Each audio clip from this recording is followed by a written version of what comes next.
Oh boy, oh boy, oh boy, oh boy, oh boy, oh boy, oh boy, oh boy, oh boy. It's here. It's finally here, and I am so excited. Hello, everyone. Hello, my love. Hi, everyone. Hi, Hype Amina. love one Zaruk, Mile Zaruk, George Zaruk. Hello, everyone. I'm Zaruk Windcaller, Guardian of the Forest of Memories. I'm a variety streamer who plays games with a strong memory connection to me and my community, but y'all already knew that. I'm super excited. We are finally here with Iron Nest, and I am just like, what can I say? It's here. I'm excited. I cannot wait. Like bleh. I cast explode. Yeah, literally, just bleh. That's how excited I am. I'm so excited, and I want to get started right now. So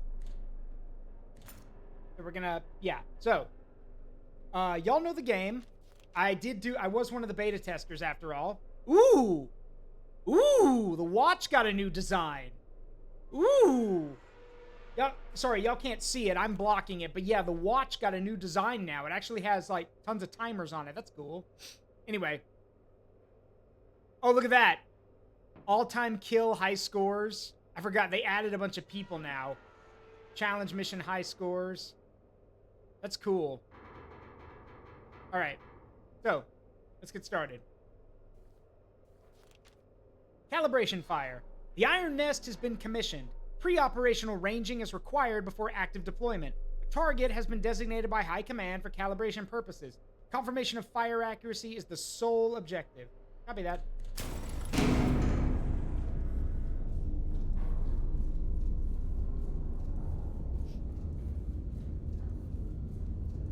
I'm so excited. Like, I am so excited. Read, measure, calculate, load, rotate, elevate, fire. Yeah, we know the deal. We know the deal.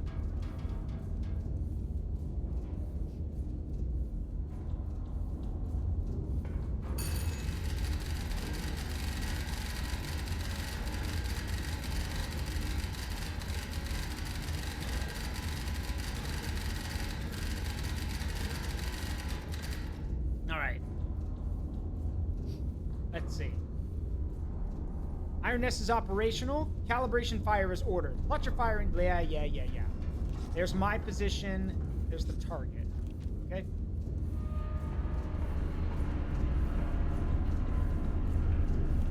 All right, we are at H3 5x5. All right, it's already been marked.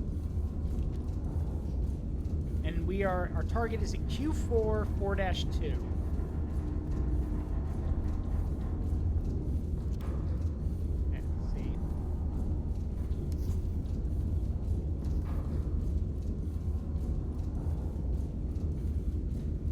There's our target.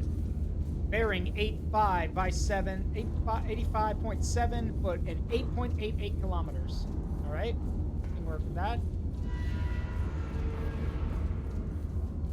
I remember everything from the beta test, so let's see. Input distance to target.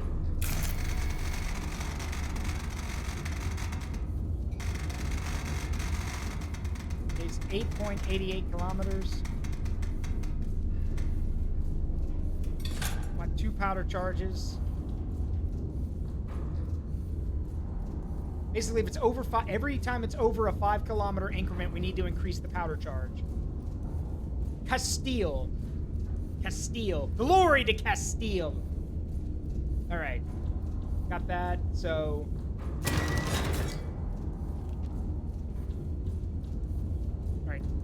there's our elevation. So let's go ahead and do that now.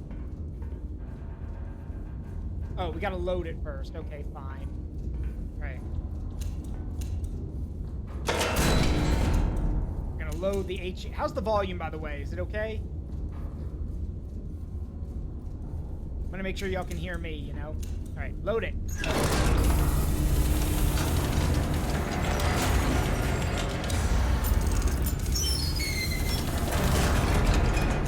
2 powder charges. Ram those suckers in.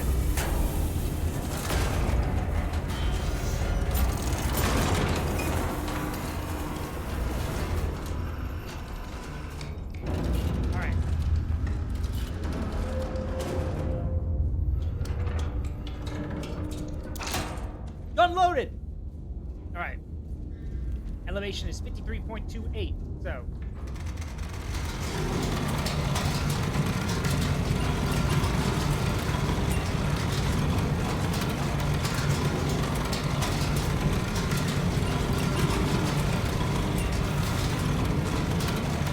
Stand by for firing.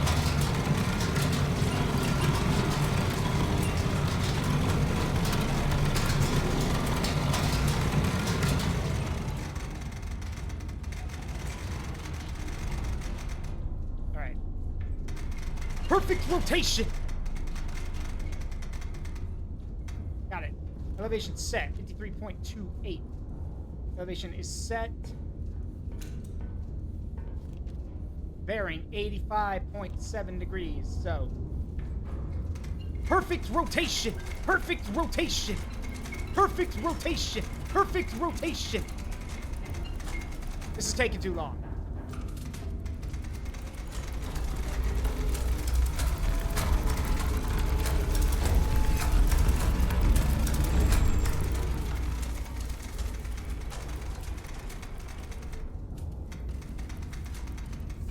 No such thing as a false flag. Castile would never. This is a calibration test. Alright. Fire mission confirmed. HE. Shell type. HE, like I said. Bearing 85.7 degrees. Elevation 53.28. Gun armed. Stand by to fire. Stand by blast shields. Stand by. 3, 2, 1. On the way!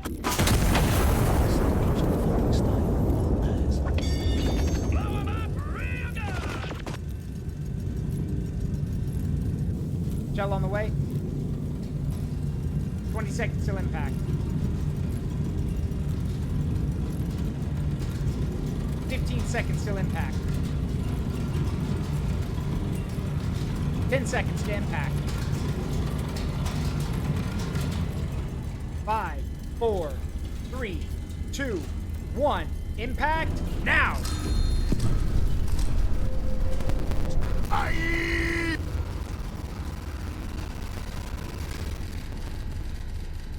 Cease fire! Cease fire! Yeah, target destroyed. And we also took out a friendly hospital, but that was actually the point. So... Calibration confirmed. Iron Nest is combat ready. Stand by for operational orders. Orders are located below. Retire to your bunk and stand down for the night. Glory to Castile. Glory to Castile indeed. Oh shit, the gun. Hold on. Looks like we blew a gasket.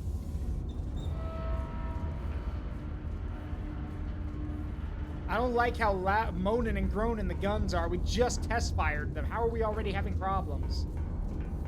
I mean, well, sorry, the guns have been tested. We're calibrating them. We shouldn't be having issues already. Oh well.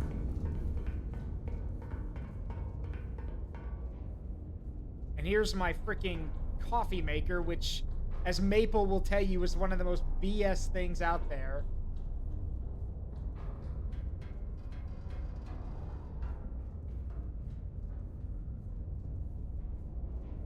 Yeah, no, I'm not gonna bother. Yeah, there's your shower. Yeah, your sink. Your toilet. But yeah, that's your shower, by the way. You just gotta stand there and... yeah.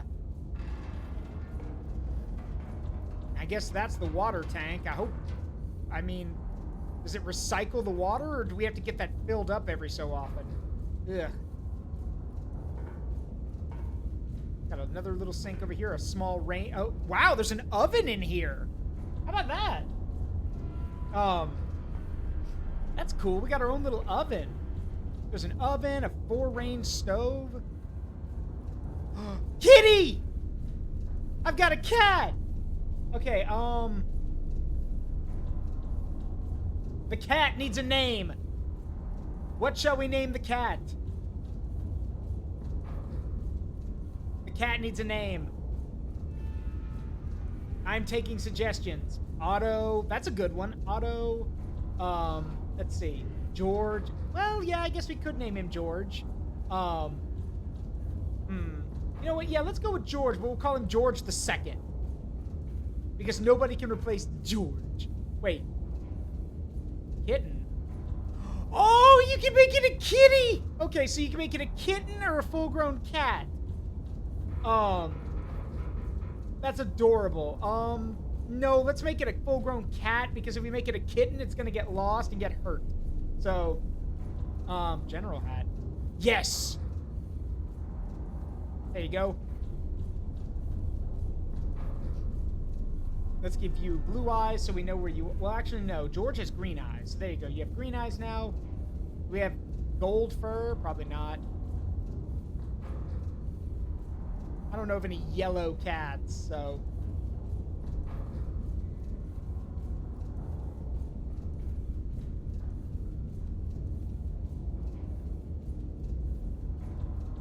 There's a Garfield. Well, that's a tiger. Looks that. There's Garfield. I guess we can go with this. That makes him look Siamese, but it's all right.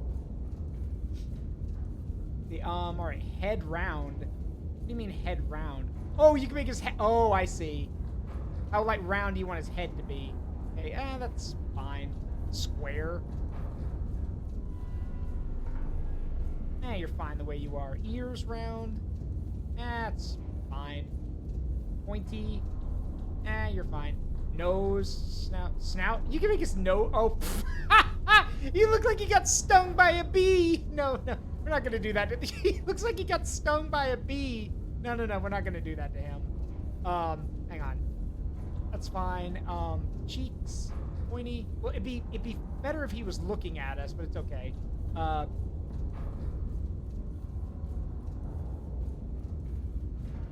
you go. Back up. You're fine. Yeah, you look fine. You're good. George the Second, everybody. Good kitty. Whoop. Can I pick up the cat? Yes! Yes! You can pick up the cat!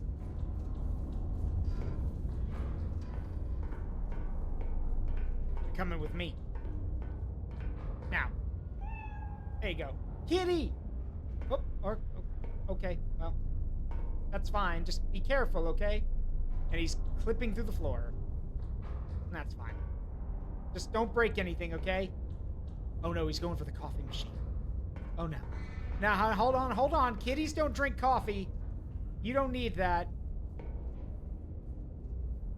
Or, okay. You're fascinated by the gauges. Okay, well, that's fine.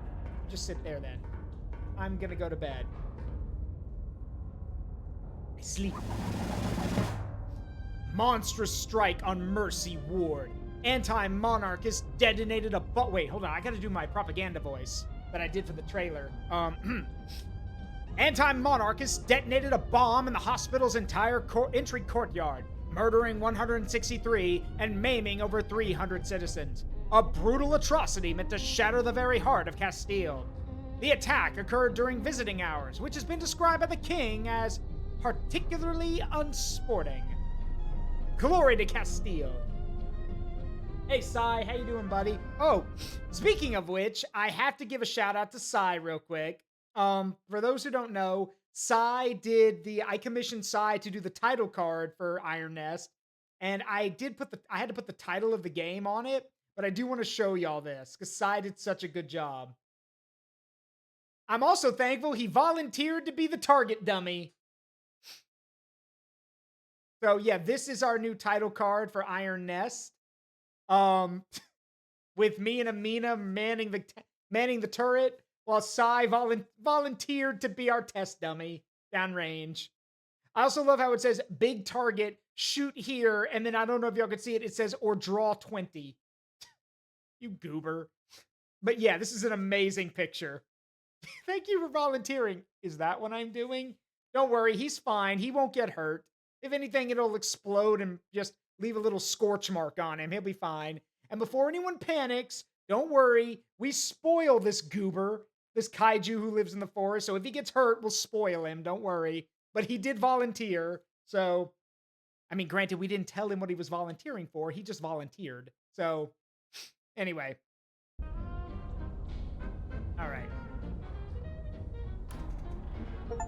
Nice. Just calibrating and duty fulfilled. We've got a medal. And then we got some punch cards. HE shells and star shells. Cool.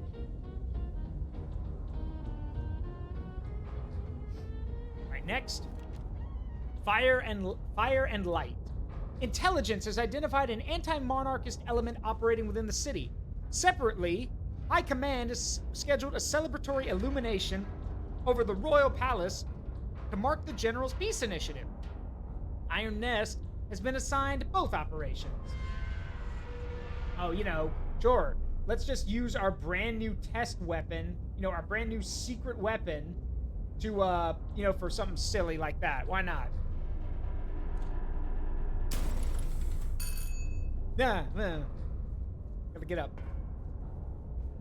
Towards the second, maintain everything down here if you don't mind.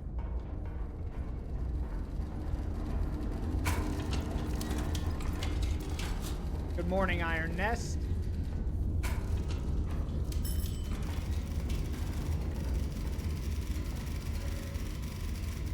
Hostile element has been identified within the city. Triangulate the target position and destroy it. Coordinates HE only. Check adjacent typewriter for field reports. Your position, and here are our spotters' positions. Target 1, bearing, let's see. Got it. How's our shells look? All right, cool, we're loaded up. Good to know. All right, so we have not changed our position. We're still in H3 5.5. All right, our spotters. Spotter 1 is an N10 4x5. Father, we launching war crimes at heretics. Anti-monarchists, George. Anti-monarchists. But yes, we're still launching war crimes at them. All right, N10 4x5. Wow, these guys are far away. All right, N10 4x5. There's our first spotter team. Spotter 2 is at O2 0x6. Right? Let's see. O2 0x6.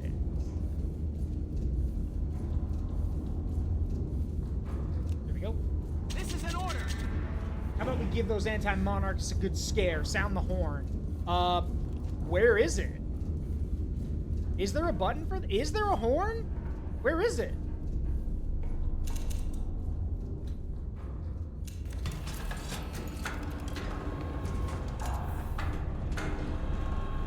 Might as well have that turned on. Where is the horn?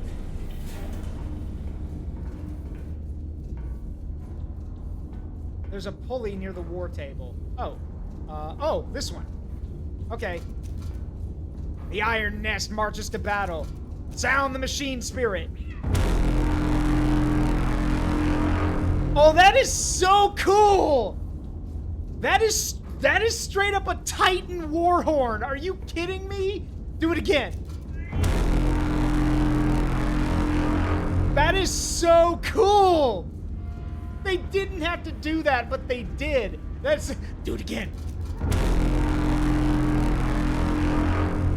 That is so cool.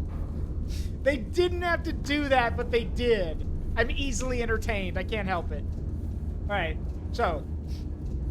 Anyway, gotta focus. All right, so. Bearing 106 from spotter 1. 106.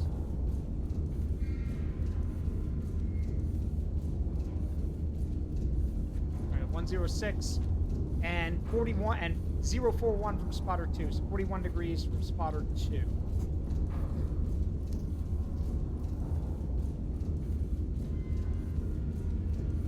There we go. And there's our target right there. That's how you triangulate. Right. Target is right there.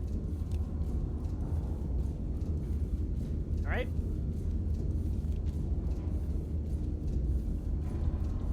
So our target from our current position is,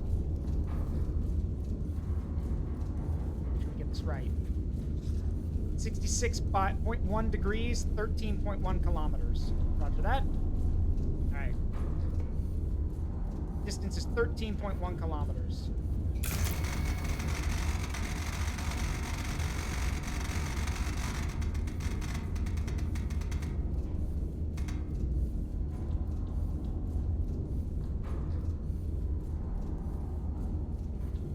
We need 3 powder charges.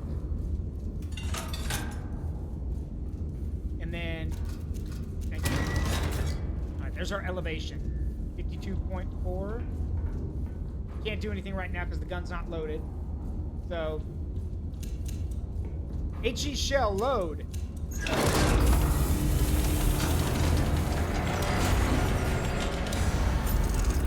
Powder charge. Prepare. Load.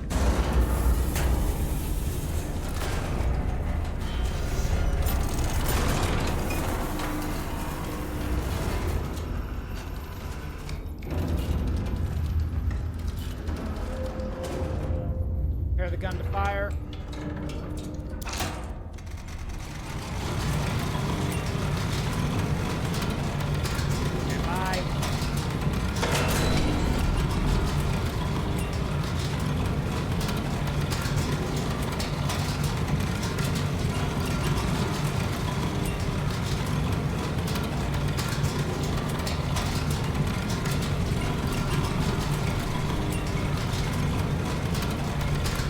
Perfect rotation! Perfect rotation! Perfect rotation! Perfect rotation! Perfect rotation! Perfect rotation! Perfect rotation! Shout out to the Party Crashers and Vernius. I'm gonna be stealing that the whole time I'm playing this game. Love you, Vernius, but you've made it's a meme, so I'm gonna keep quoting it. All right, you're a nerd. Yes, I am. That's not news, bud.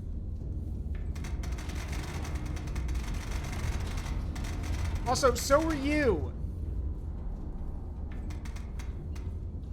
Let's see, 52 by 4. All right. Distance, 13.1. All right, let's see.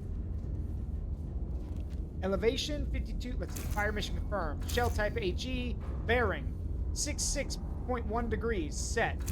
Elevation confirmed. 52.04. Confirmed. Gun armed.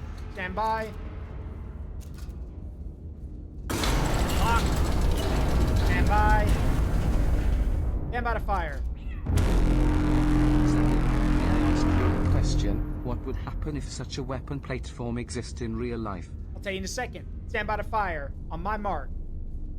2, 1. Mark. So, what would happen if this thing existed in real life? It'd be bombed into next year. Like, it would literally just be bombed into oblivion. It's a literal walking battleship turret. It would be bombed with air targets. Yeah, priority target, hit with artillery and bombs.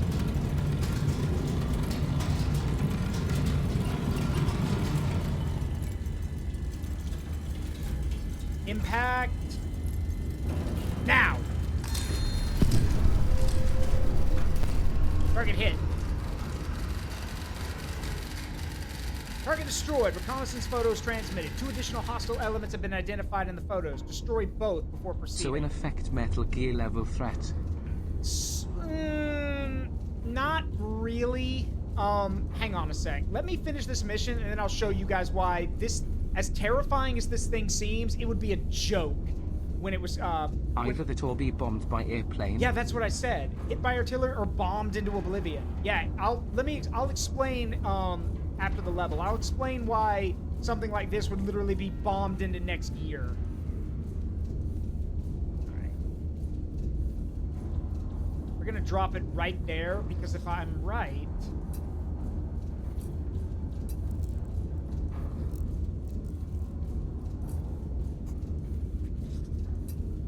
Oh yeah, we'll be fine. Also, I'm sorry, flechette rounds? Let's drone that sucker up. Bye-bye, Castillo's. Sorry, flechette rounds? Excuse me? The armor piercing, I understand. The high explosive, I understand. The high capacity high explosive, I understand. Flechette rounds. Flechette rounds with 800mm guns. Are we trying to shotgun Yeah, you know what? We are. To put this into perspective for you guys, here's what this thing does. This is showing you how big the crater will be. That's how big the crater is on the map if it's an armor-piercing shell. Here's an HE shell. Here's a high-capacity, high-explosive shell. That's a flechette round. That literally wipes a grid square off the map. And for those who don't know what a flechette round is, it's basically a big shotgun airburst round. That thing will fly in, and right before it hits the ground, it'll detonate and throw metal darts in every direction.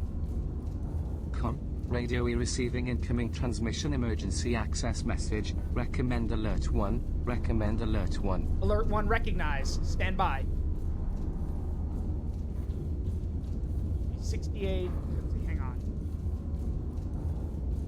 All right, you know what? Stop. You guys want to know what a flechette round does? Let me show you what a flechette round does. See, here's the thing. Flechette rounds are normally not used in long range. A flechette round is normally a direct weapon. Think of it like turning an artillery piece into a big shotgun. Let me show you what a flechette round does. Hang on.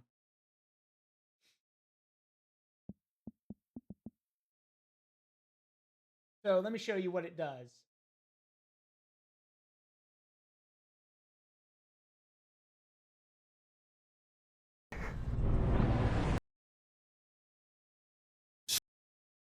So give me a second. Soldiers used to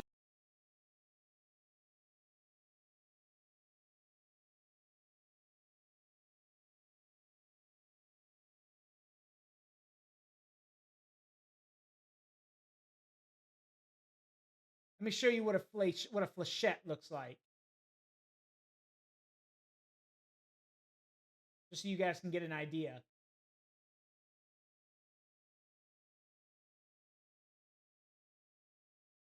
Hang on. So you guys can see. So, to give you guys an idea of what we're dealing with here. Now, granted, this is way bigger. Okay? An artillery piece will use way bigger rounds. But let me show you guys. So, these are flechettes. That is a shotgun shell. Those are flechettes. Now, imagine that. Imagine those, but bigger, mind you. And to give you an idea of how big these guns are that the Iron Nest fires, let me just give you guys an idea. To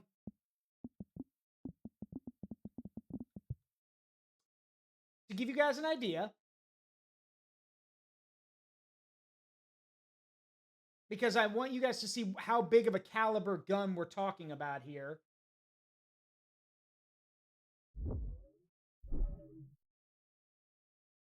So, yes.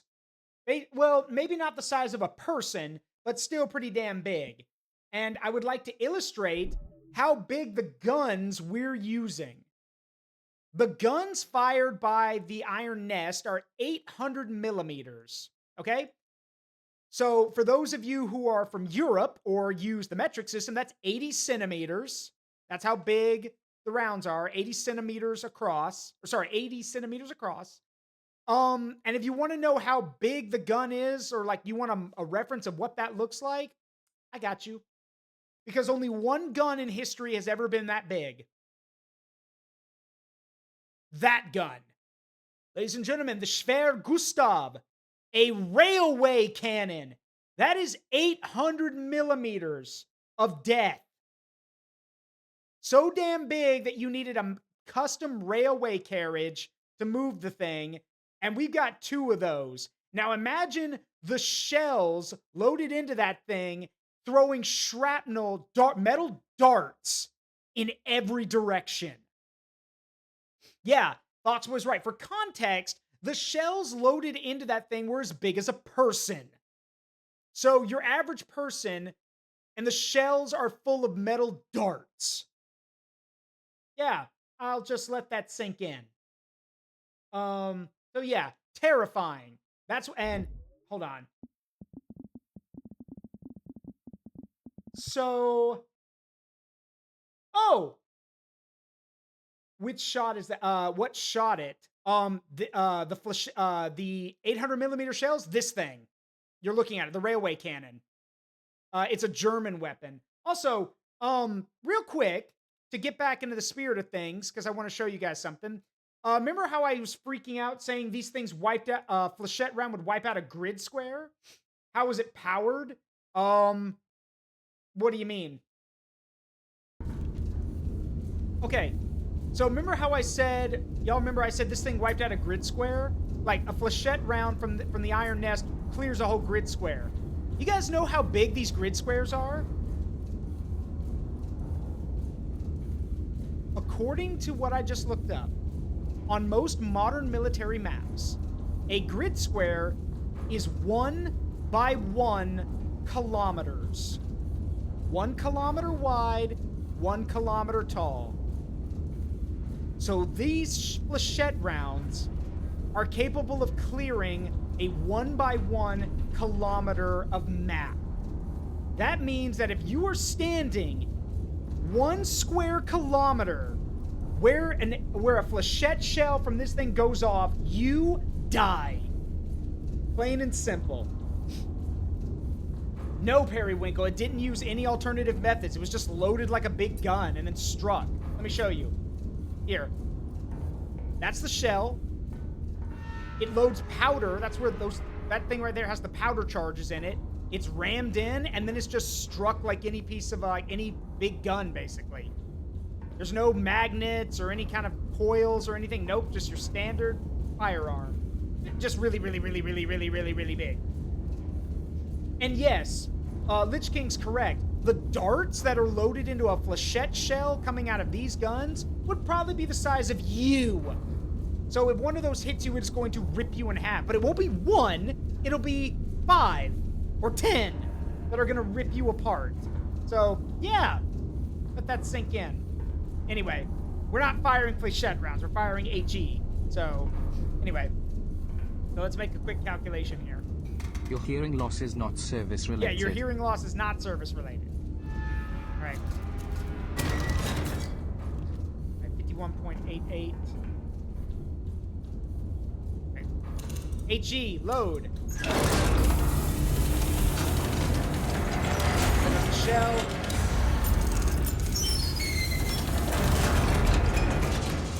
Prepare the powder charges.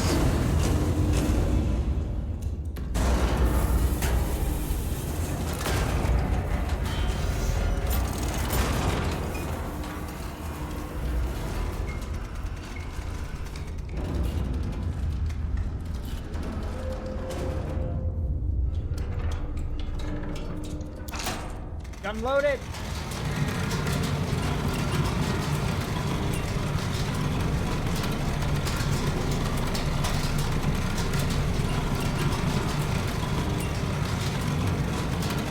Stand by. Stand by. Stand by.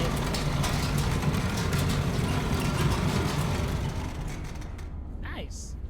All right. 51.88. All right. Fire mission confirmed. Shell type, HE, bearing, 68 degrees. Confirmed. Elevation, 51.88 degrees. Confirmed. Gun armed. Lower blast shields and prepare to fire. Stand by. Brace for shock on my mark. 3, 2, 1. Then pay with your blood. Fire!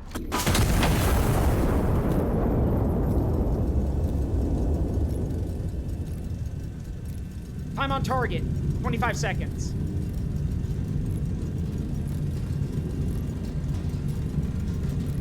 Time on target, 15 seconds. Stand by.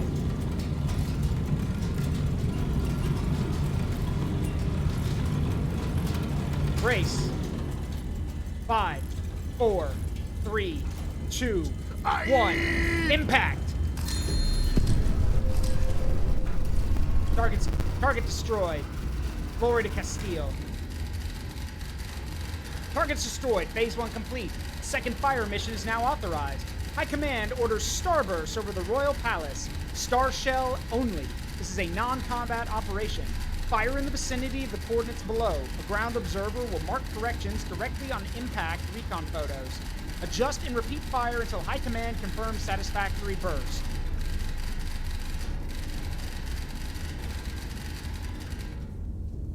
Alright, stand by. Alright, new targets. Alright. Ah, crap. Let's fix that. There we go. Alright, switch to star shells. Parachute delayed illumination shell. Lights the target area for scouting. Alright. Stand by for coordinates. Bearing 246 from spotter 1. Distance 6.37 kilometers from spotter 1. Alright?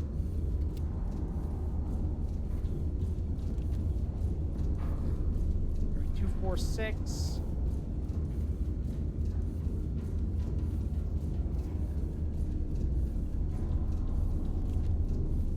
.37 kilometers.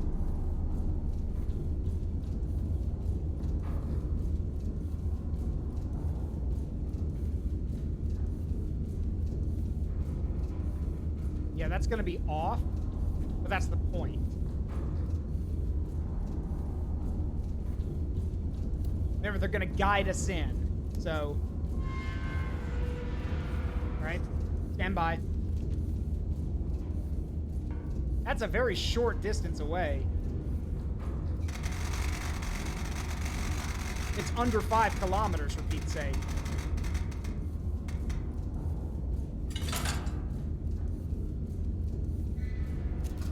Thank you. Check the bearing later. Let's load the shells first. Load. Star shell.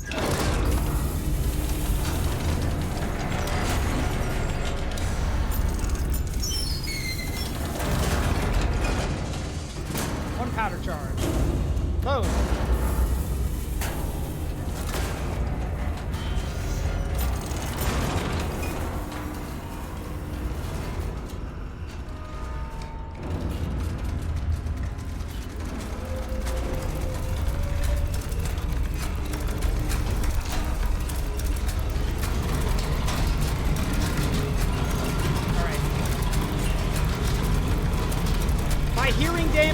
Service related.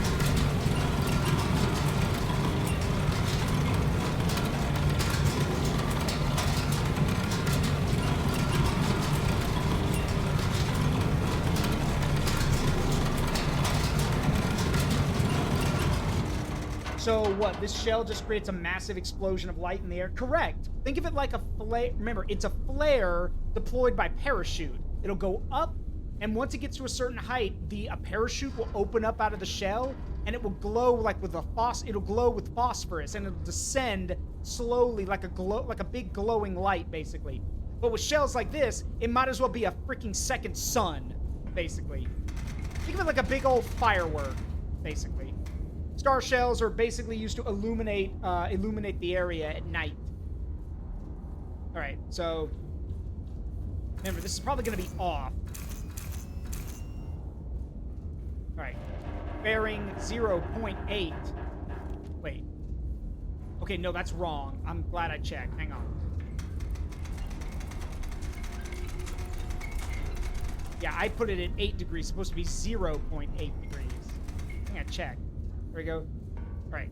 This is why you always read off the instructions so you can catch yourself. All right. Fire mission confirmed. Star shell type star. Bearing confirmed. 0.8 degrees confirmed. Elevation confirmed. 52.56 degrees. Gun arm standby. Imagine 800mm flashbangs. Brace for shock on my mark. 2, 1. Mark! Time on target, 15 seconds.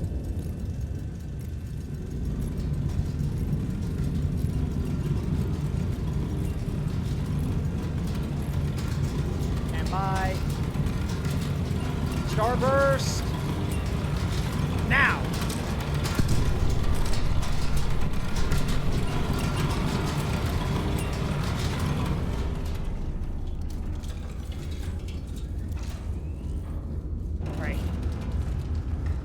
saying adjust.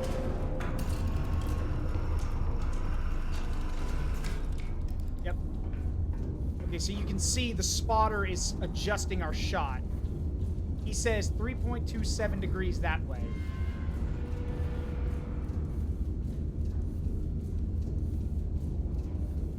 So let's take where we shot and adjust.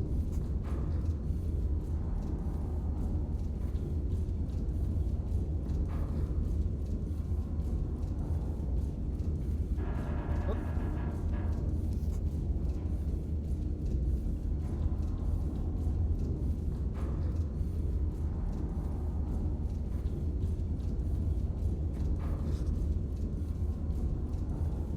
All right, so that's where we want to shoot.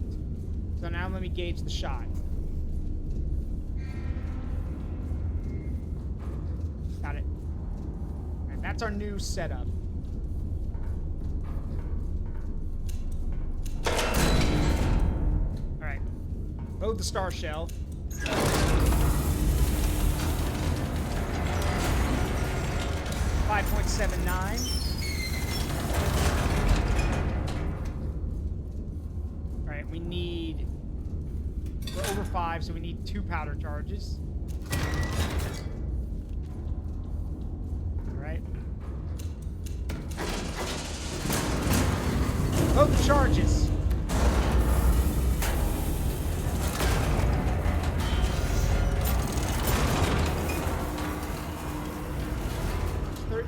Ooh, wow. Okay, we gotta go this way.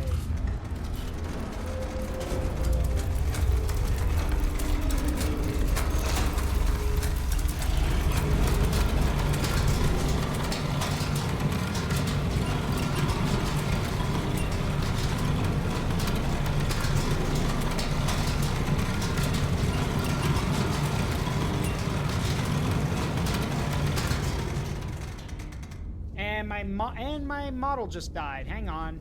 Let me get this back up and running. 1 sec. All right, we're good. Should be capturing again. Make sure. Yep, we're good. All right, hang on. I don't know why I did that. Oh, well. Maybe the firing of the guns caused the camera to shake loose. Who knows? All right. 34.74. There we go. Elevation is set. All right. Lost of model control is not service related. Exactly. All right. Shell type, star, bearing, 326.7 degrees. Confirmed. Elevation, 34.74. Confirmed. Gun, armed. Stand by.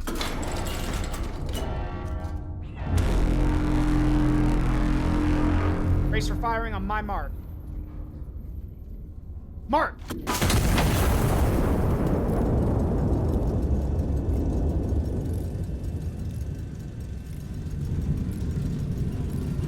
Shell burst in 10. And by 5, 4, 3, 2, 1. Impact now!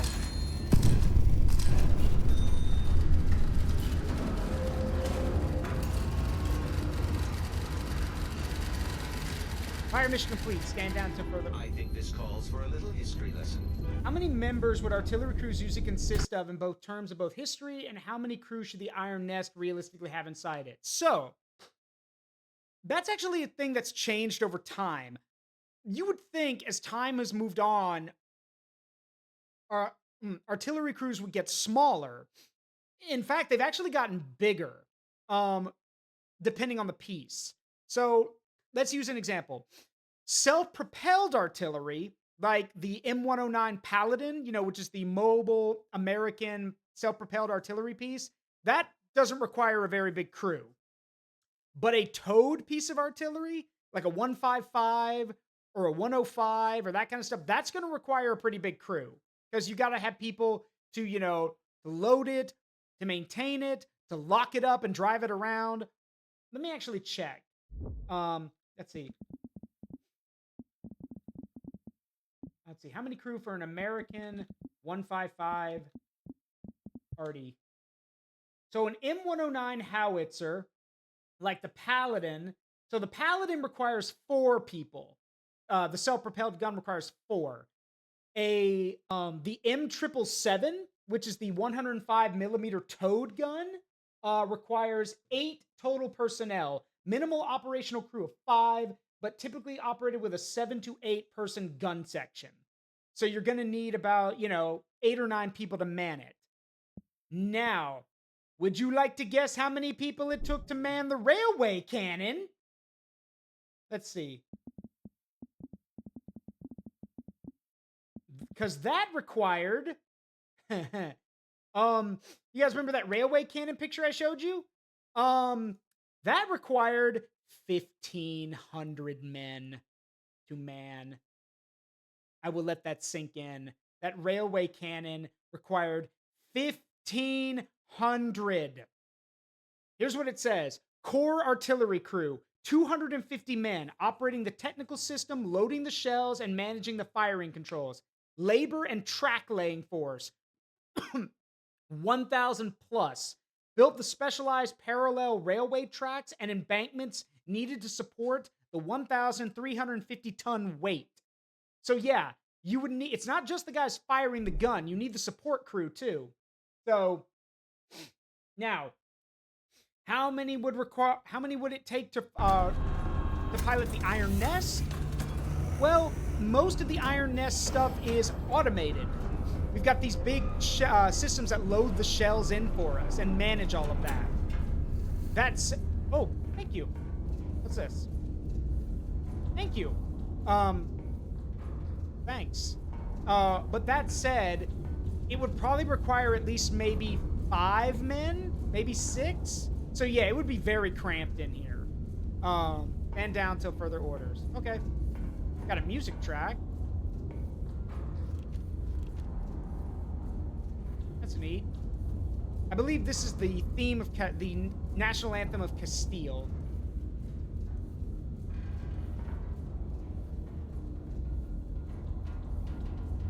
Oh, come on.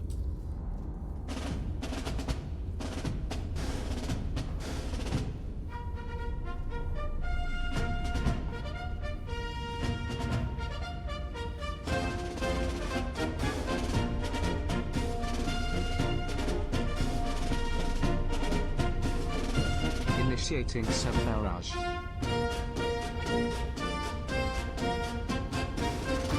Oh, hello! Latro, holy shit, thank you! 20 subs? Thank you so much! Yeah, sub barrage, thank you so much! Truly, that means thank you so much. We got a level 5 hype train from that already, Jesus! Thank you for gifting a sub to Mike, Suicune, Apollo Anomalous, Deadpool, Pillow Mimic, Blueberry, Sturkio, El Red Pisco, Periwinkle, Antique, GL Woofy, Leoli1, Mr. 501st, Foxboy, Player of Games, Pickleman, Stormer Plays On, Ruby Ink Fox, Fuzzy Henko, and Whirligig. Thank you so much. Also, this is where Zaruk mentions that, oh boy. Okay, so I got a surprise for you guys. If I am able to get to 80... probably, I don't know when it comes out, but I'm setting a goal. You guys can see the goal of like 110 subs. If I get to that, I will play the Warrior Cats game when it comes out. I know nothing about Warrior Cats, but I know the community is enormous. And I told Amina, and I stand by this, that if we get enough subs, not only will I read the books, but I will also play the game when it comes out. Again, I know nothing about Warrior Cats, but I know people love it, so I'm willing to give it a shot. Got my first paycheck from my new job as an apprentice electrician. Well, congratulations! Congrats on the new job. I hope it works out for you. God knows we need more electricians in the world. Yeah, congrats on the apprenticeship. You know, congrats. You deserve it. Anyway. Shush! Shush. All right. So what is this then? Wait a minute. I think I know what this is, actually. Have a good one, Jared. You'd probably need a good handful of mechanics to keep this thing running, and a requisitions lieutenant for supplies. Correct. You would. And I think I know what this is. I believe this is the theme song of Iron Nest.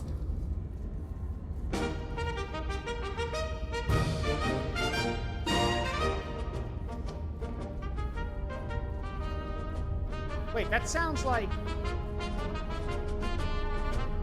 Sounds very... It's the same thing. Hang on.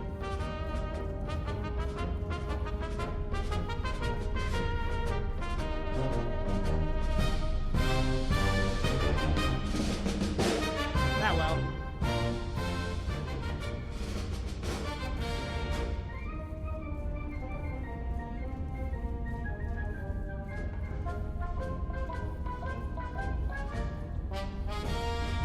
They're different songs. Okay.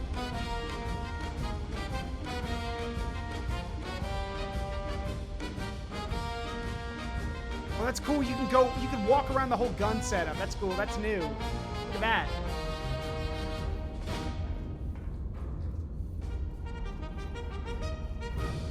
Shush. Okay. Well, we're done for the day, so might as well turn in for the night. They got that song in Braille. Also, yeah, so our hype train has 1:20 left in it. Thank you very much, Latro. Seriously, you guys are amazing. Thank y'all so much. This means a lot. It really does. I know I say that a lot. I know I do, but I do mean it. This means everything, seriously. Who hooked me up? That'd be Latro who did that. All right. Well, wait, hold on. What the hell? In honor of the operators who reinforced Castile's supply lines through Patreon before August 2nd, 2026, Operator, you now stand before the names of the founding recruiters. They placed their faith in high command before the world had ever heard the name Iron Nest. Look at that. And before y'all ask, I am not on there, because I didn't know about the game. If I had, I would have backed it, but I didn't know. So, that's still pretty cool. Anyway, 25 seconds left on this hype train. Latro, thank you so much. Seriously. Thank you. Yeah, why is that... okay. Well, don't want to waste power. Also, for those who didn't catch it, this is George II. Kitty! Pick up the kitty. Put down the kitty.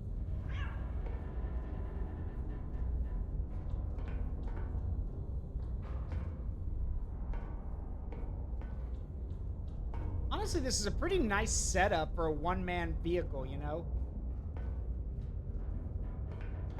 Anyway. Meow. Yeah, meow is right. Right. Complete with stock cat noises. Yeah, but it's still cute. Anyway, sleep. I sleep. Honk shoe. A night of celebration marred by atrocity. Aranwaz, November 17th, 1927. On an evening set aside to honor the general's continued pursuit of peace, the anti-monarchists reminded us all that no such pursuit concerns them. Their only correspondence arrives written in the blood of innocents. Also, this is extreme propaganda, if it wasn't obvious. This is all propaganda.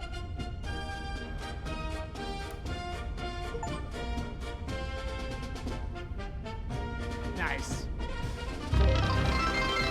Hey! I'm escaping to the one place that hasn't been corrupted by capitalism.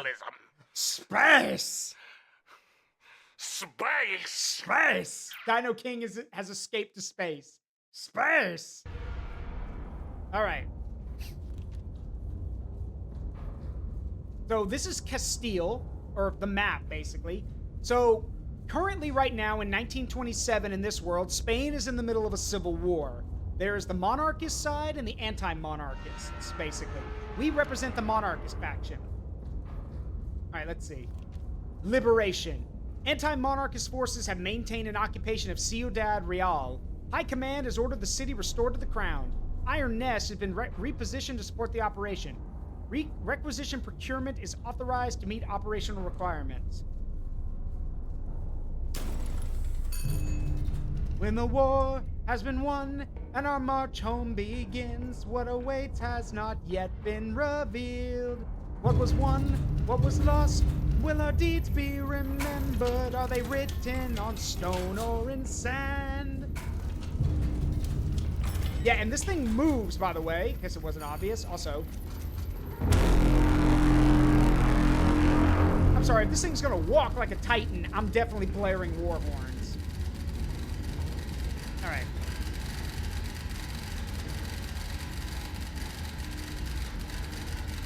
The city is to be cleared of hostile elements. Destroy 5 hostile infantry units within the designated urban sector.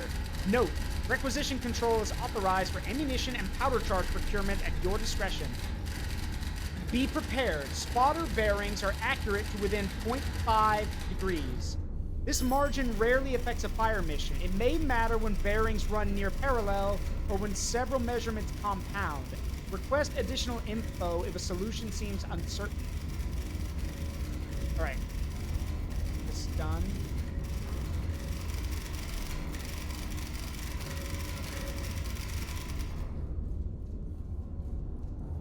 All right, let's see. Right. All right, so let's get what we got. Infantry 1. Infantry 2.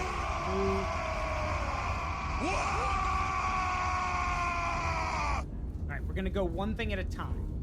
So, first we got to change our position on the map. This is an order. Let's give the pseudo-titan a name. I still think we should name it Bertha. Well, it's got to be a Spanish name. Got to be a Spanish name. Yeah, it has to be a Spanish name. Also, we're about to have an ad start. So while we take this ad break, I'll let you guys pick a name. It's got to be a Spanish name. Remember, I'll see you guys in a few minutes.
All right, we're back. So did you guys come up with a name? Let's see. Iron Lady, Chrono. Let's see. I was gonna suggest La Chancla. Fiero Tormenta translates to Iron or Steel Storm. Tormenta de Hero would be a little closer. I like Iron Lady. Because remember, you always name vehicles are named after ladies. Unless it's Battleship Bismarck. That was named after a dude. But it would be a lady. So I like Dama de Hero. Or yeah, Dama or Dama de Hero. Or Iron Lady. I like Iron Lady. I can deal with that. Let's do that. We'll call her Iron Lady. I'm cool with that. All right. Well, this lady's got work to do. So, we are positioned at I-6, 5x3. There we go. Spotter 1 is at I-9, 8x4. I-9, 8x4.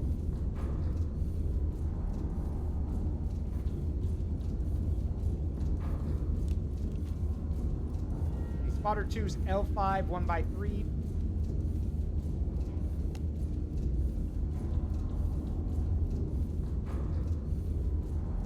The L5, 1x3.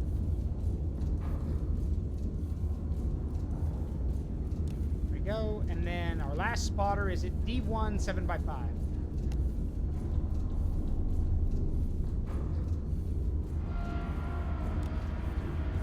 Yeah, I'm doing well, Sir Graham. Thanks. Did you know about the writing on shells feature? I'm sorry, I can what? Also, I need to get more. Hang on. Both guns are operational now, which is nice. So let's see. Let's get some shells. How's our powder charge, by the way? 91 here. Yeah, we're good. We don't need more powder right now. Let's see. Let's get some, let's order some HE shells.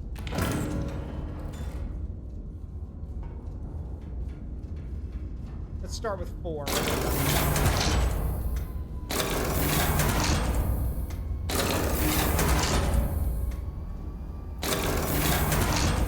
Right.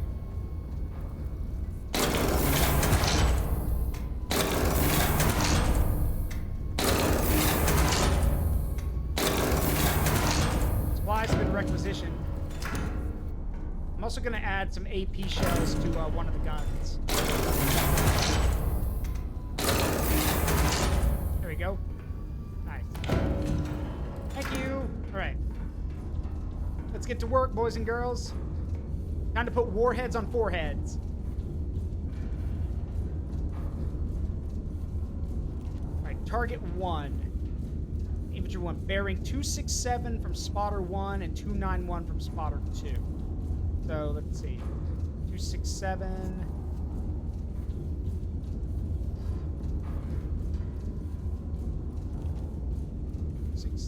So,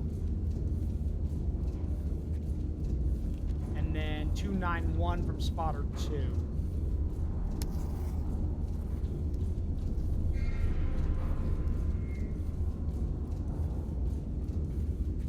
There's our first target. Right there.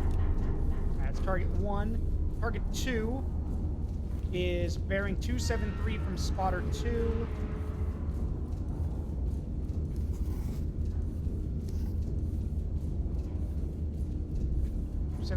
And then bearing 358 from spotter 3.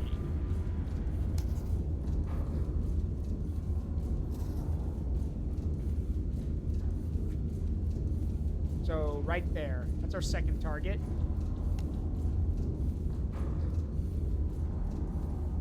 There we go. All right, and our final target is, now it gets complicated. 9.65 kilometers from spotter 1 and 4.81 kilometers from spotter 3. So here's how you do that. You break out this little doodad, and we measure the distance. So we need 9.65 kilometers from spotter 1. Do we do this? 9.65. give ourselves a circle. And then we go with spotter 3 and go 4.81 kilometers. And wherever they meet is where our target is. There. Now, it looks like they cross in multiple areas, but this one's off the map, so we now know that it's in here somewhere. Now, I know somebody would say, wait, Zaruk, there might be innocent people in those grid squares. Does it look like I care? This is artillery. Artillery of this size does not discriminate. If you're literally in the vicinity of the enemy, that's not my problem. Shouldn't be standing next to the assholes I'm lobbing shells at. Wrong place, wrong time, not my problem. All right. Yeah, we are the artillery. Make way for the king. King of the battlefield. All right. All right, so target 1 from our current position. Guilt by proximity, yeah.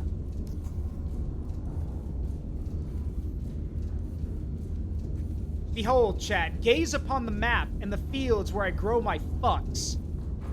Note that it is barren. All right.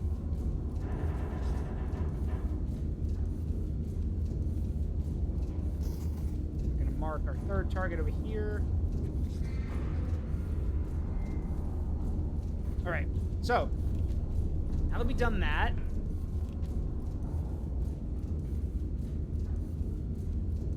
so let's start getting our cards for how we're gonna, for our shots. So first one is 7.59 kilometers.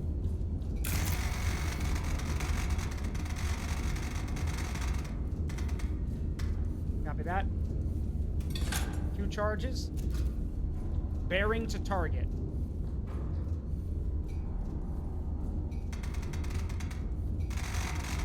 $290.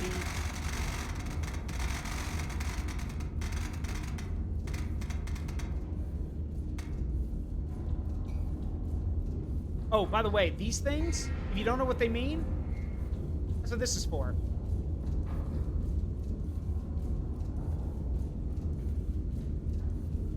So yeah, this is infantry.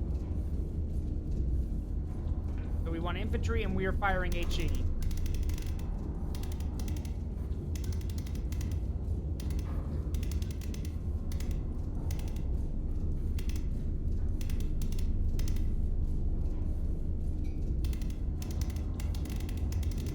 That's a lot of shell types, good lord.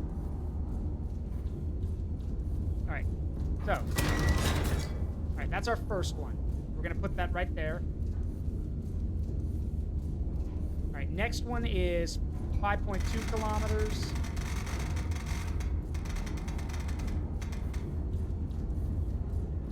Bearing to target is 263.1. Perfect rotation! Perfect rotation! Perfect rotation! 263.1. Same thing. All right, that's our second shot. Then our last shot is 8.34 kilometers.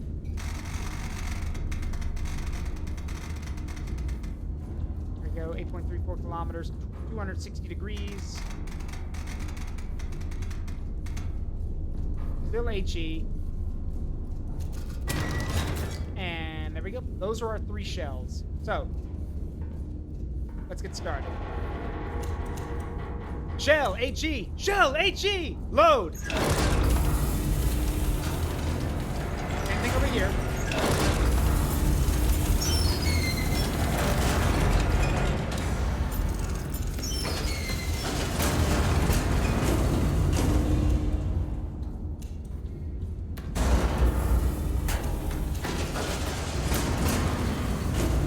Load it. And prepare to fire.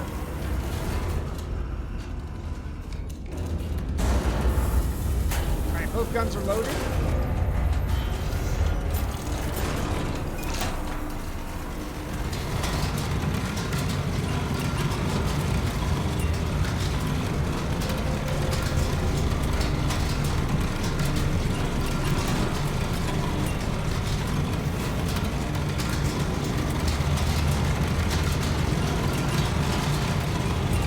Both guns different elevations. We can't change the bearing, but we can definitely change the elevation. Perfect rotation! Perfect rotation! Shout out to Vernius. All right, 45 by 5.4, and the other one has to be 30 by 12. Got it. Okay, so here's the thing. The guns may have different elevations, which is great, but we are going to have to change the bearing when we shoot. So for now, we're going to set the bearing to the first target, which is 290 by 290 degrees, 290.7. So, oh, one more thing. While the turret is traversing like this, whatever you do, don't grab that wheel.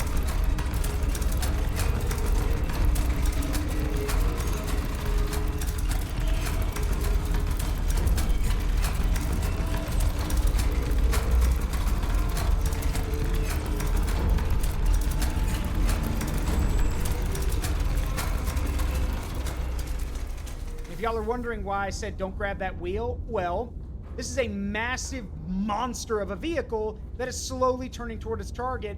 And if you grab that wheel, not only are you probably going to break your fingers, but you're also going to cause the gears to grind, which will damage the mech. So we don't want that now, do we? I think Castile would have my head for that. All right, set it to 290.7. And then once we fire the first shell, we will quickly, we'll quickly readjust and fire the second one. All right, let's see. Fire mission confirmed. Shell types, HE. Bearings confirmed. 45.54 degrees bearing is 290.7 degrees. This is for our first shot. Elevation confirmed. 45.54 degrees for the left gun and 30.12 degrees for the right gun. Guns are armed. Stand by. And we're going to lock both guns. Stand by. Oh, wait. Actually, no. We don't want to lock that one. If we lock it, it'll fire. We only want to lock this one. Fire! All right. No time to gawk. Gotta get moving. It's the grown-up version of sticking a stick between the spokes of a bicycle. Exactly.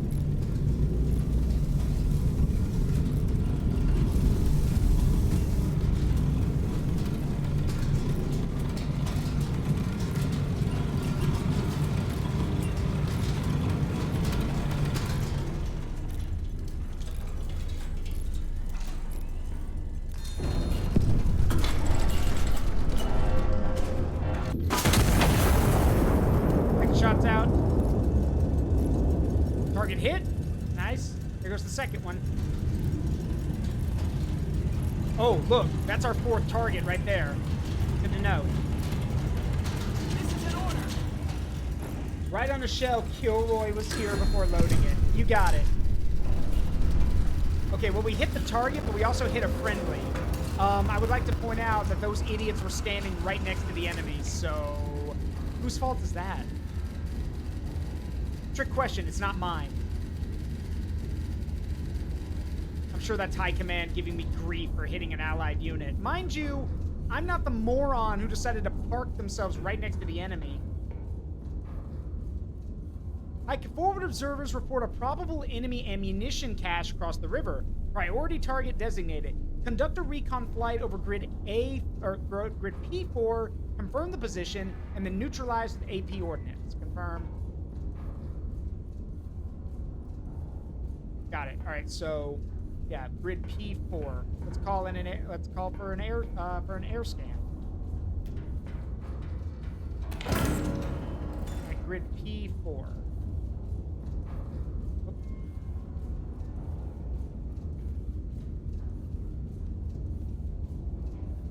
There you go.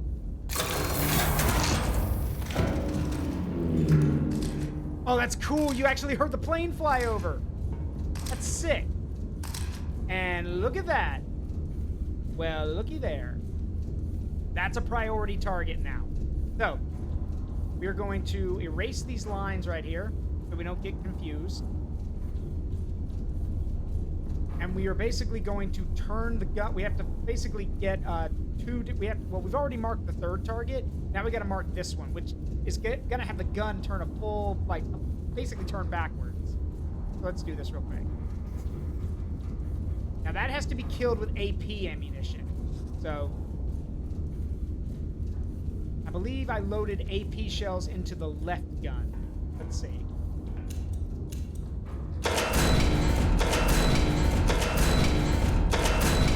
Damn right I did. Armor-piercing shell, minimal bursting charge, minimal blast radius. All right, let's see.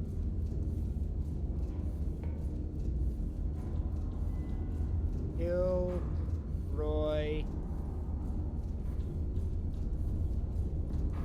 was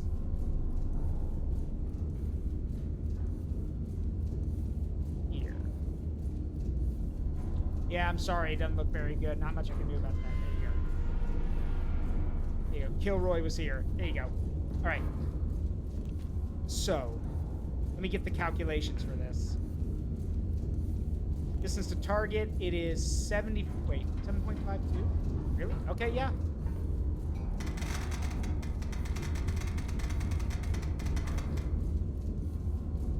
You know what grinds my gears? What, ma'am? You, when you touch the wheel while I'm turning. Stop it. Yeah.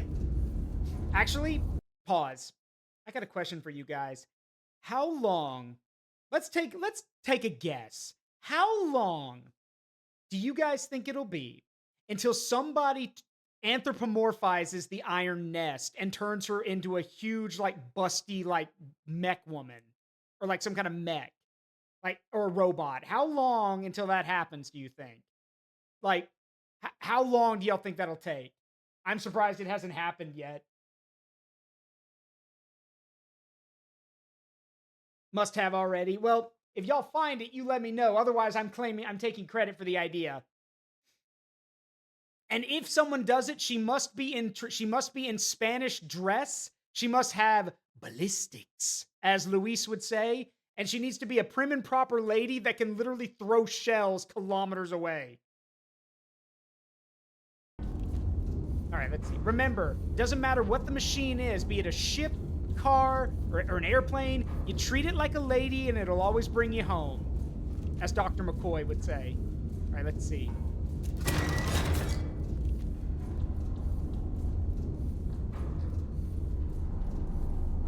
Okay, that's our third one. We're going to put this down here.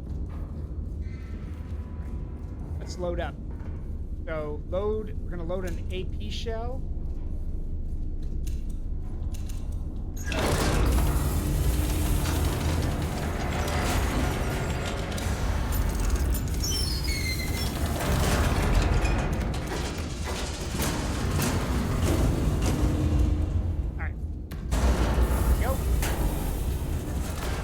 HE.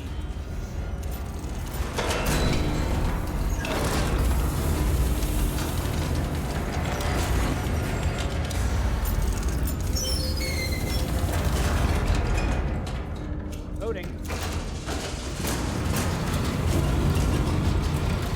Slam that puppy in there.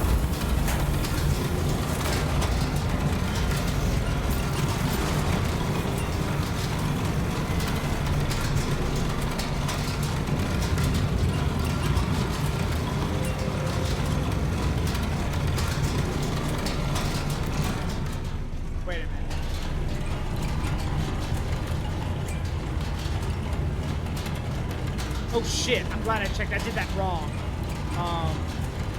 Yeah, I did that wrong.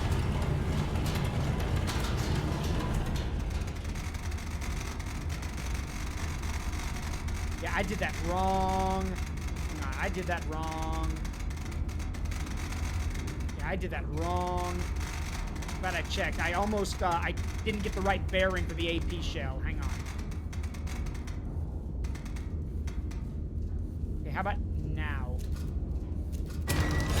Oh, nothing. Yeah, I thought so. Oh, nothing changes. Okay, well, all right. Okay, so.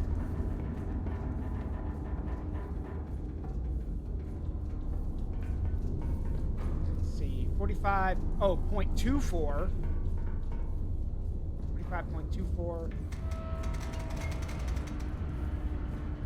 And then bearing is 105.4.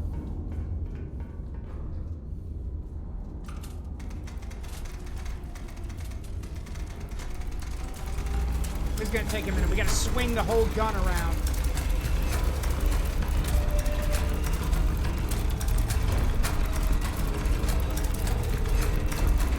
Father, it still says he. Doesn't matter. It doesn't matter. The shell type, it doesn't matter. That's just to help you. The shell type doesn't change anything. They're not different weights.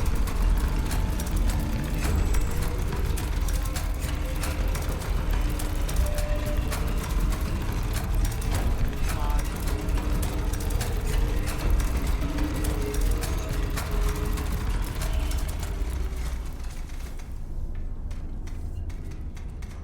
Oh, 5.4. Got it. All right. Remember, this is the left gun. The left gun has the, wow, that is a massive... Am I sure that's the right elevation? Yeah. Oh, nope. Hold on.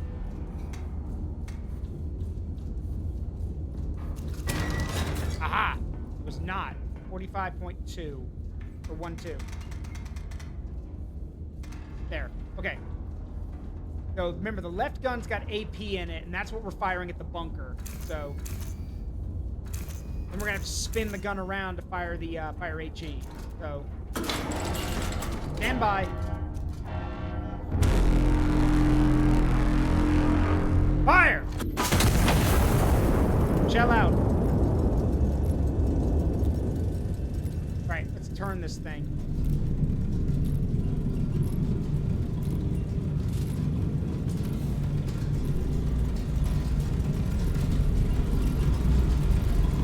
Seconds.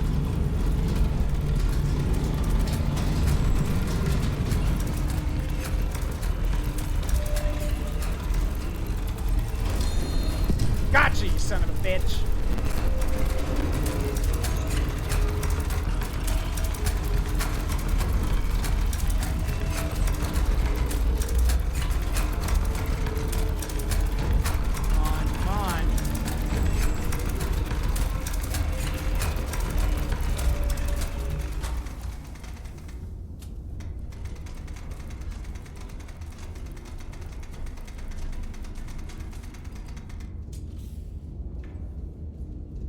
Got it. Okay. We got a message from High Command for that. Let's see. Cache destroyed. Well executed. 3 hostile infantry units remain in the urban sector. Complete their destruction in detail. Got 75 requisition for that, which is good. All right. Target destroyed. We've rotated the gun back into its proper position. All right. Elevation is 50.4. We need to fix that. So...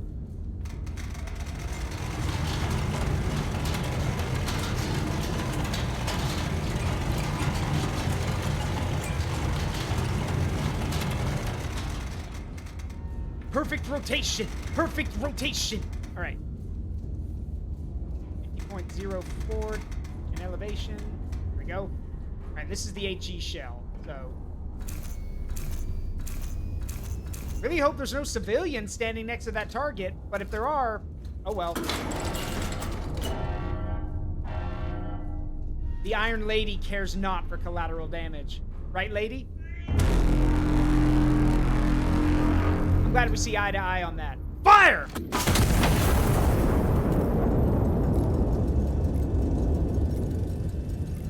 Shells out. 20 seconds to impact.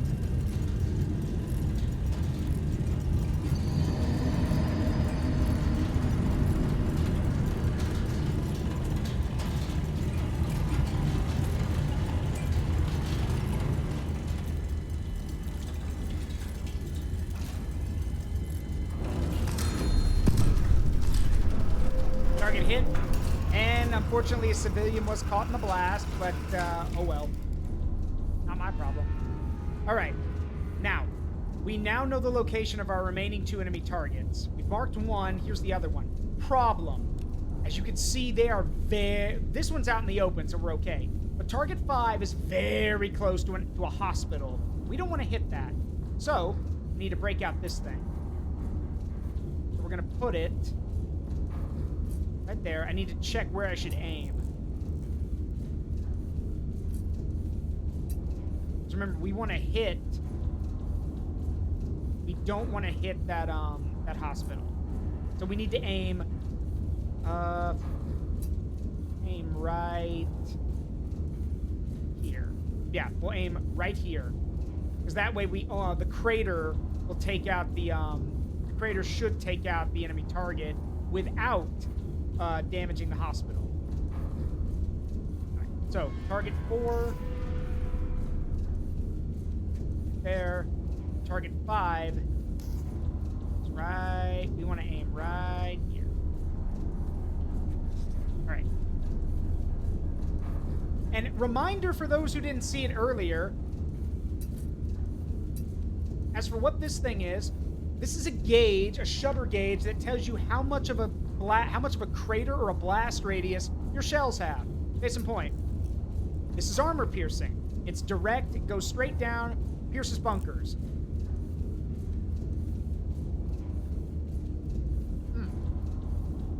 This is high explosive and armor piercing high explosive.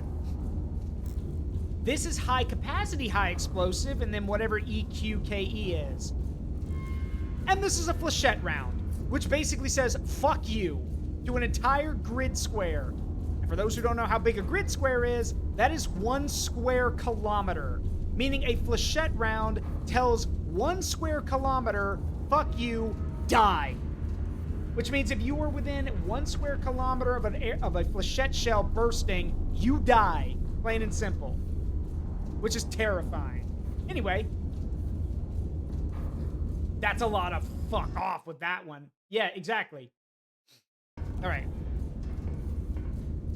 So, first one is 6.67 kilometers. Bearing 271. 271.6.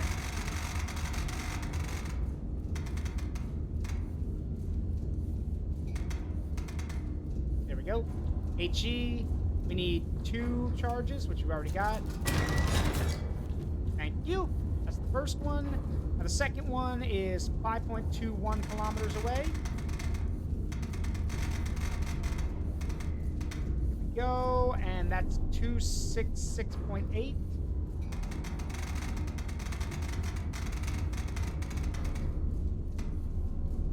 Copy that. Again, another 2 charges. There we go. All right, load the shells. Load HE. Load HE.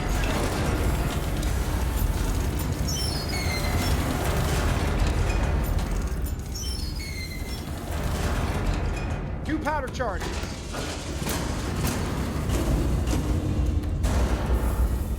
Load.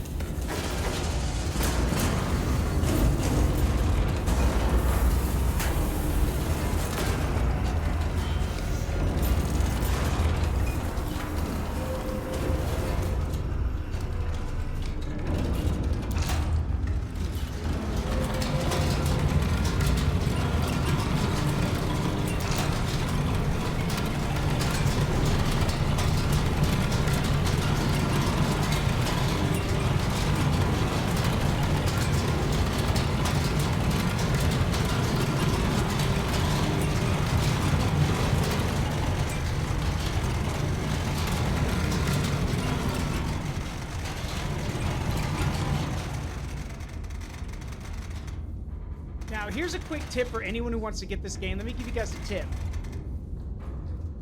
Unless something...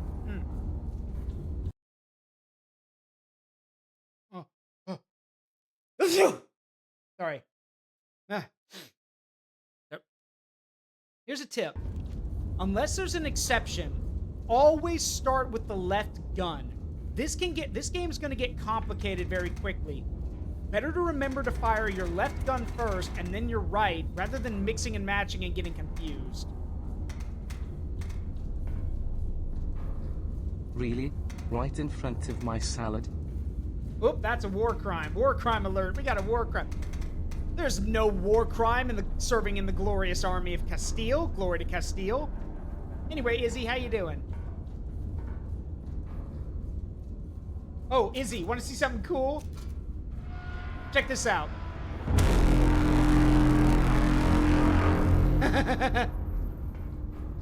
I'm sorry, I'm easily entertained. Y'all know that. Let's see. Elevation confirmed for the left. Gun, arm, stand by. And fire.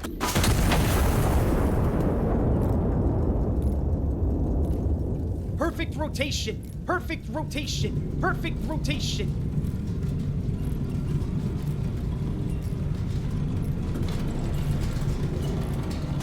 Fire!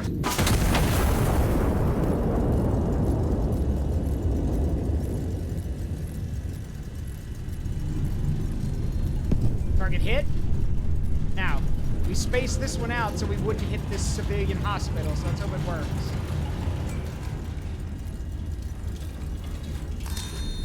Got it! No civilian casualties either.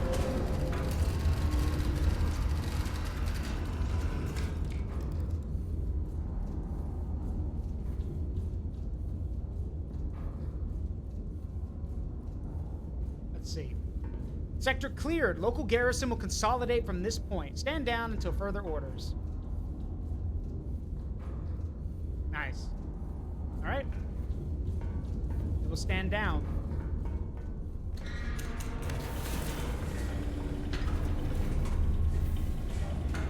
Now, normally what should happen is that we should now have some kind of system to clean the guns, because after firing, those guns would be covered in cordite and debris. They need to be sponged out and they need to be cleaned. Every artillery piece, every modern artillery piece still has a wet swab go into it after every shell. So we should definitely have some kind of cleaning material. But I guess we're not doing that. Also, before we do anything, I want to stock up on shells real quick. So we need five in the right gun.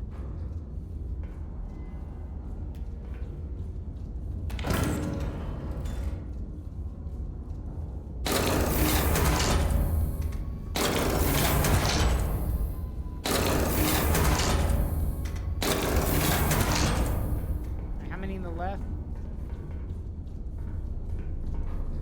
That's one AP shell, one HE shell. Let's load another AP. And then, yeah, fill it up with HE. So.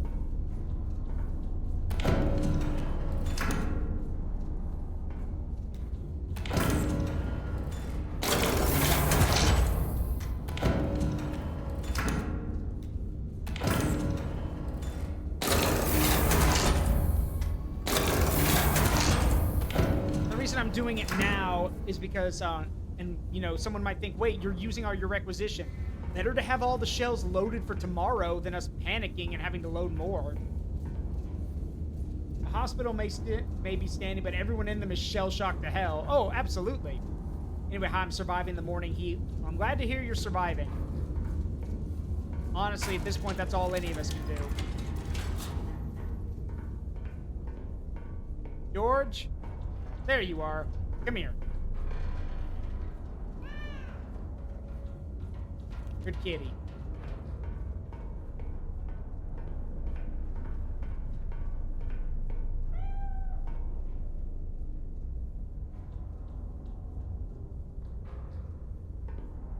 Why are you If can't... you raspberry my belly, I'm biting you. You can't read. Why are you sitting there? You can't read. Alright, let's get some rest.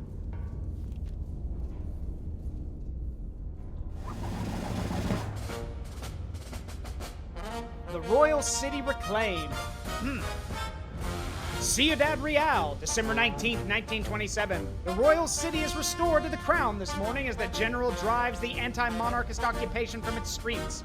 The city, His Majesty the King, was pleased to learn is almost majority intact. The Sierva autogyros delivered Ciudad Real with their observation abilities. Castile calls and you will answer. Glory to Castile.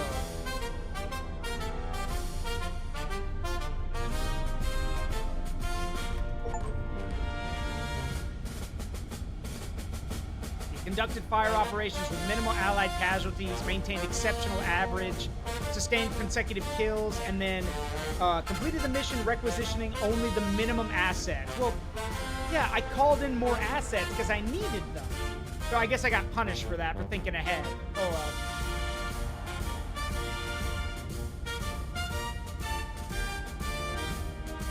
Castile is Spanish. We're in Spain. All right, let's see. So, for those who don't know, I actually, I read this on the Iron Nest Discord. A gold arrow means it's a bonus mission. So this is a skirmish, basically. It has nothing to do with the story. Skirmish. Chill. Uncontested front. Enemy forces have been caught mid-resupply in an exposed position. No counter-battery threat's been identified in the sector. High Command has authorized engagement at Iron Nest discretion. No counter-battery fire, you say? Hey, Blue, 1,500 biddies. Thank you so much. Thank you so much. That means a lot. Thank you. For those who didn't hear me... 1,500. Thank you so much. For those who didn't hear me say it earlier, if we hit 100 subs, I'll play that Warrior Cats game that's coming out. I don't know anything about Warrior Cats, but Amina's a big fan, and if we hit 100 subs, not only will I read the books, but I will also play the game when it comes out. So, just to let y'all know that. Anyway, so, yeah. No counter battery fire, you say? Well then, in that case, this is gonna be funny. If there's no counter battery fire, then, Alakablam! yeah. You do remember what happened last time with that. Flashbacks to Balin. Okay. To be fair, though, Balin sucked. I honestly think that since this Warrior Cats game is probably being made by fans, that it's going to be at least decent. And besides, I'm not going to... I don't even know when the game comes out. But I'm not going to play it unless I get 100 subs. Or, if we get closer, I might raise it. Who knows? But the point is... Actually, let me see when that comes out. Fall 2006. So, a few months, I guess. Actually, wait, it's on Steam. When does it come out? Yeah, to be announced. So, we don't know yet. Anyway. Yeah. No counter battery fire, which means we basically take our time. Nice.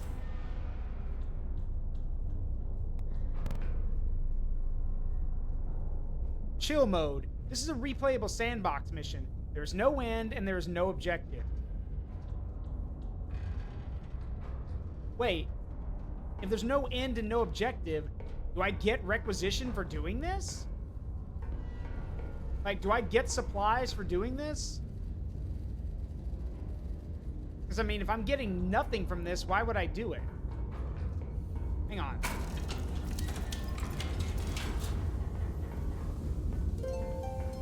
Blue, thank you for the 5 subs. Which me... Oh, that reminds me. I forgot. Okay. So, Latro, if you're still here, this is for you too. Like I've said before, if y'all gift 5 or more subs, I have to draw y'all a picture. So, let me break this out.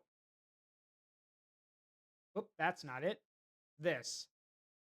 Okay. All right, Blue, what do you want? Same thing to you, Latro. I can doodle something. I'm not very good, but I will doodle something. Hey, Nebula. What you doing right now? Playing Iron Nest, but I got gifted some subs, so now I'm gonna doodle on OBS and make a doodle to thank people. Let's see. Also, Blue, thank you for gifting a thank you for gifting a sub to Grinex, Dolly Beyond, Red Mage, Clearly Not Epic, and the Modular Doll. That's Andrea, by the way. The Iron Nest Kitty. Oh, you mean George II. Okay, oh god, I'm not good at drawing cats. Let me pull up a thing here. I'll draw his face. Hang on.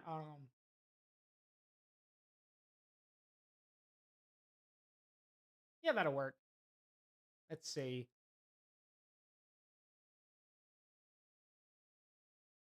Take my money.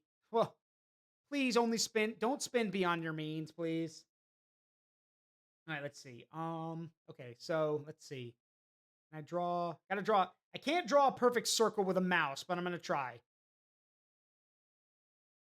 I have failed. That is god awful. Hang on. That is god awful. 1 second. Let me stabilize my hand here. God. Okay, good enough. Let's see. All right.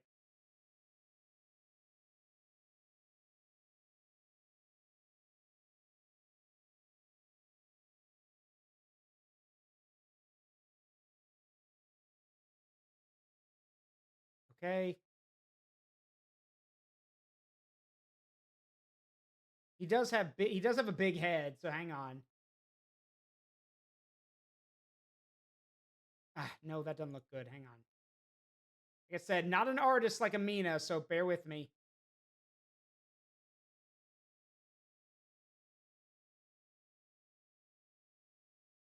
Would you rather me give it a big corporation? Fair. You know what? Fair. You're right. All right, so let's see. And then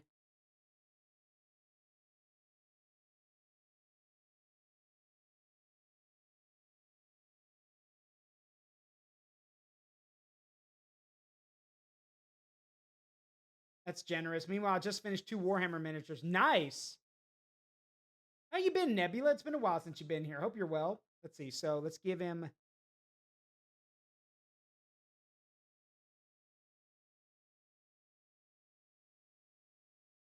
little bit longer.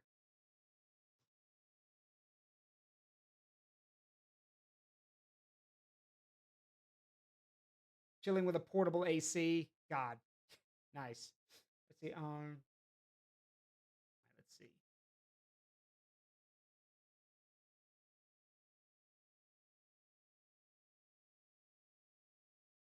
Give him some. He has green eyes. Wait a minute. What am I doing? What are you doing, Zaruk, you moron? You know what to do here.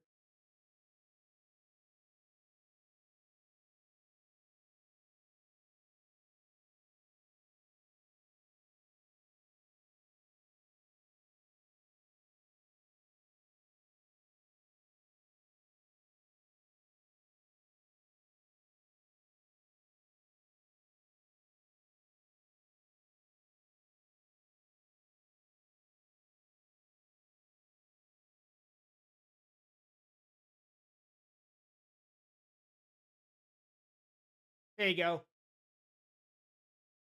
Here's George II. Sorry, it's not great, but I think it looks okay. There you go. You happy with that, Blue? Like, yeah, like, yeah, bitch. Yeah, basically. All right, cool.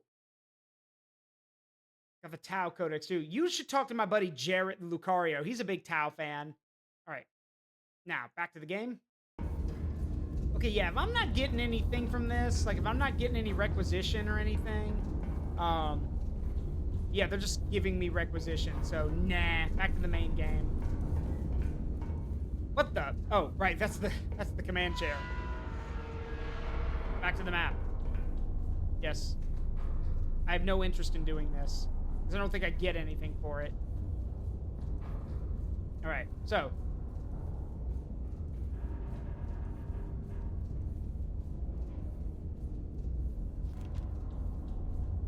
Counter battery.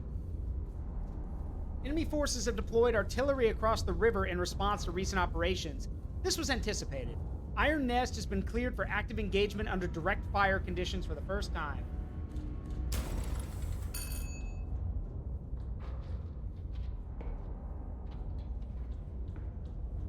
Now, I would like to point out that as big and tough as the Iron Lady is, she's not invulnerable.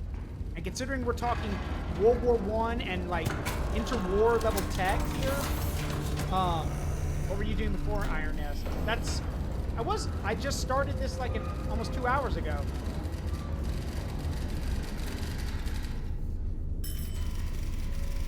Restore master power switch to on before. Oh, look, another CD.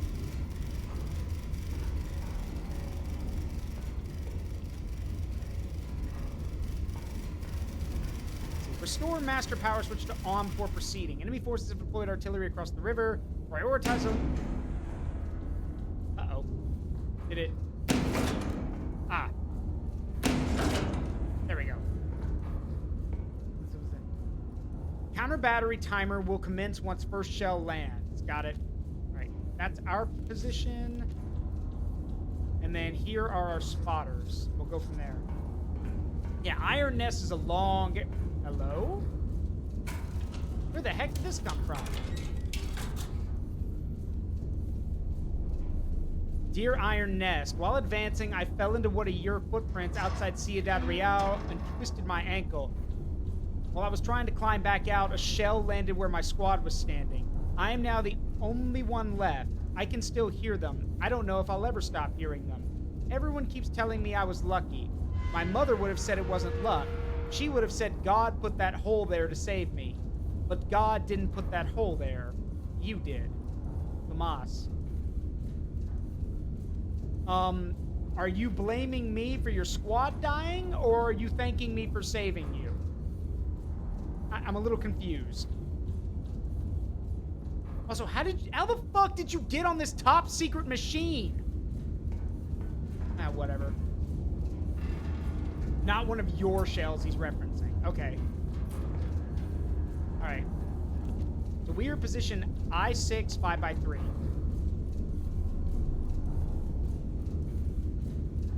There we go. All right, next, spotter 1 is at R9 5x9.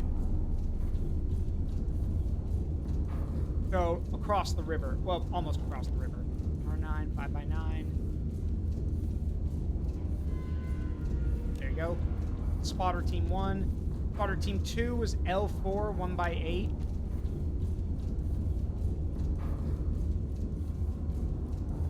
There we go. And then spotter team 3 is M1 1x4.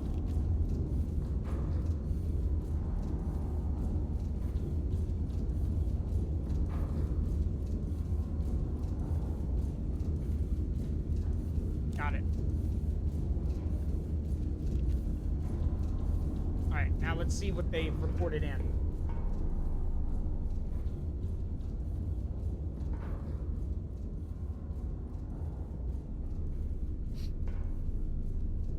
All right. There's the first position. There we go. Check our shell. Oh, we got no shells. We need to load up. Let's see.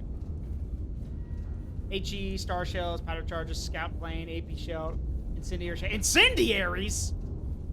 Incendiaries. Ignite a fire on impact, medium radius, chance to spread. Excuse me? Hey, Roland Bell, thank you for the raid. Welcome, Raiders. I'm Zaruk Windcaller, guardian of the Forest of Memories. I'm a variety streamer who plays games with a strong memory connection to me and my community.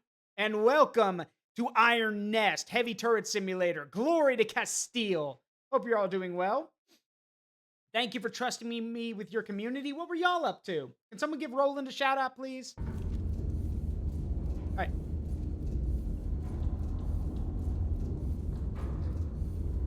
Voices of the Void. Everyone keeps telling me I should play that.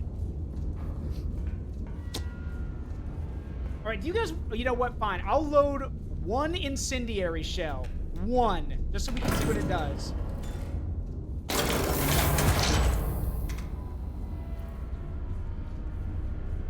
Did a bit of Voices of the Void after finishing Crash Bandicoot 3 a bit faster than expected. Nice.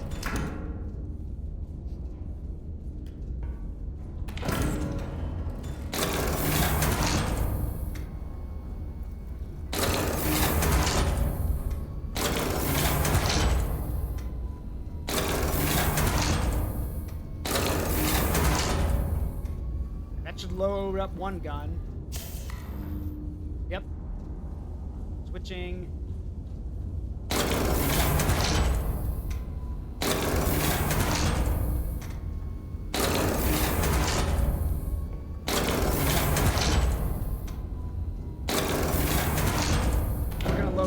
we're gonna load an AP shell into the other, into one of the guns, into the right gun, just in case we need one.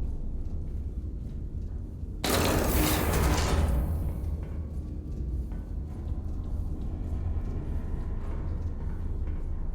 right, that's set up.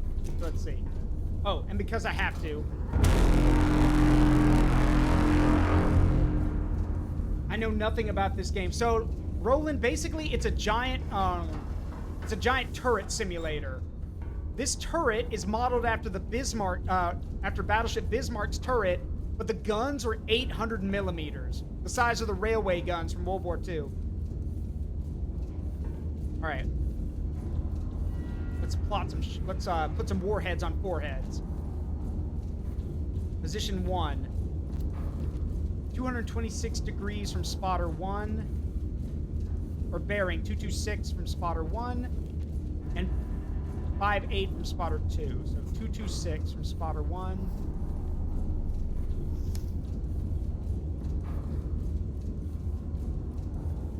There we go. And 58 from spotter 2.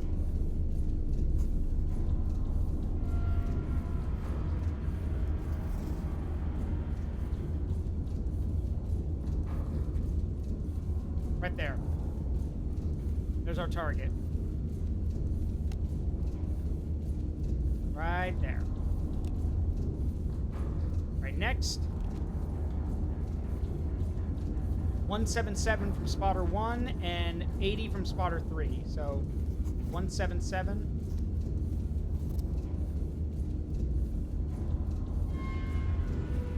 And then 80 from spotter 3.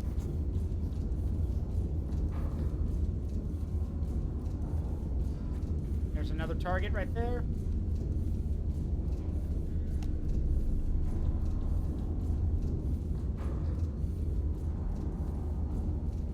And I agree, Dino King. It is only good manners for a lady to introduce herself to her tank party, or her dance partners. And this lady needs no introduction, but she's still gonna make one. All right, last target. Or at least right now from what our spotters have found. Distance, 5.4 kilometers from spotter 3 and 4.7 kilometers from spotter 1. All right, so we want distance. 5.4 from spotter 3, so we break out our distance measurer. 5.4 kilometers. And then we want 4.7 from spotter 1.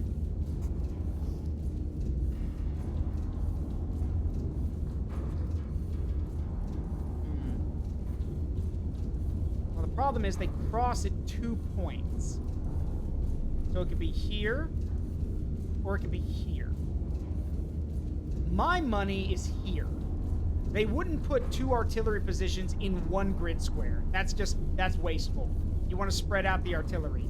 My money says it's right here. But, just to be sure, I'm going to put it here, and I'm going to keep the I'm going to keep the circles lit up. If we're wrong, then I'll fix it. There we go. A recon plane. Yeah, I could do that, but that'd be a waste right now. Hey, it's okay. It's no problem, Roland. Thank you for trusting me with your community. Go take care of yourself. You always come first.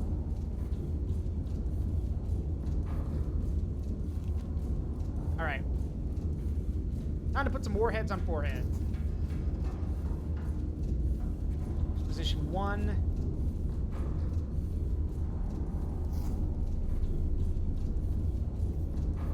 We're gonna make this position 2 because we're just gonna slow. That way we only have to move the gun in one general direction rather than like going back and going down and then backing it up.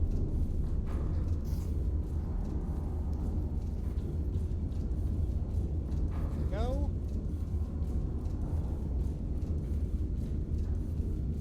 All right. Now remember, until the first shell lands, they're not gonna engage. So.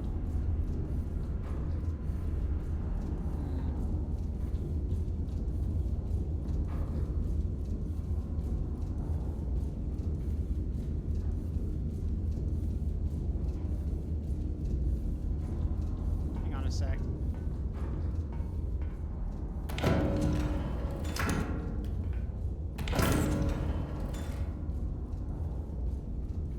That area on the map looked really suspicious. Launch a plane.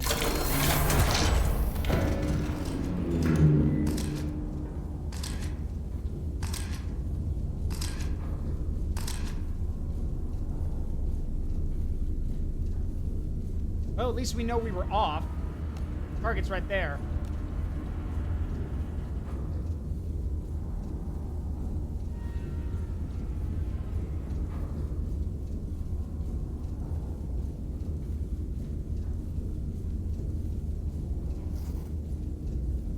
Now we know where it is.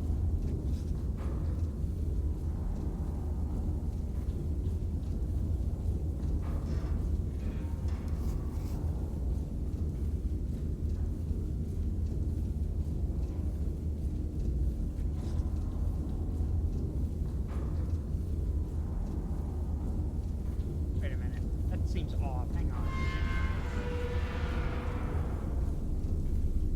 Lady, I haven't even fired you yet. Calm down. I know you're eager. Calm that machine spirit. All right.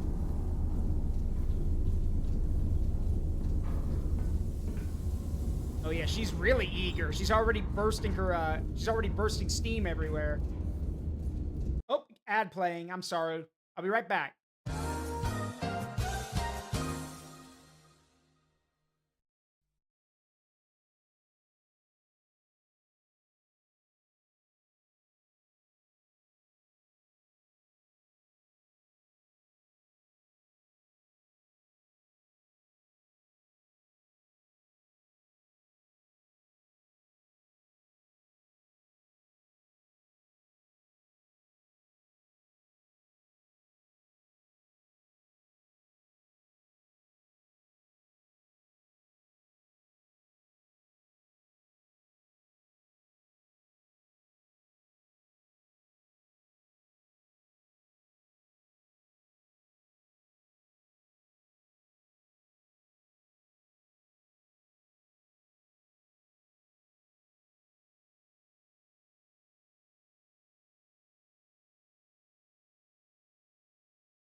All right, I'm back. Let's do it.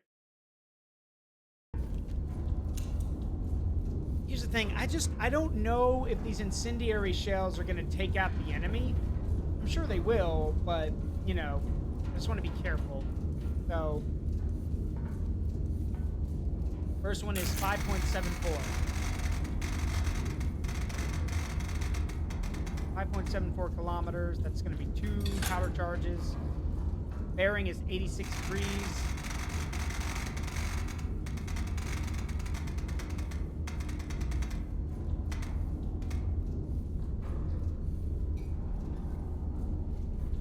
shooting at enemy artillery.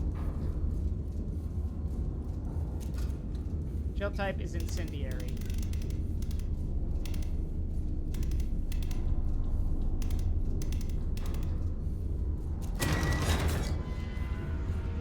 Alright, that's for target 1. And target 2 is 6.89 kilometers away.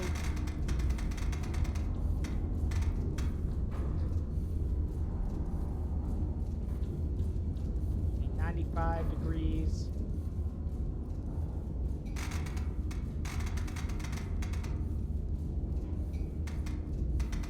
And it's going to be HE.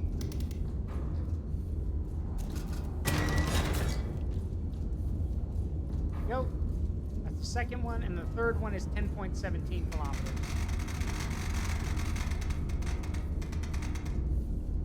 10.17 kilometers, bearing 112.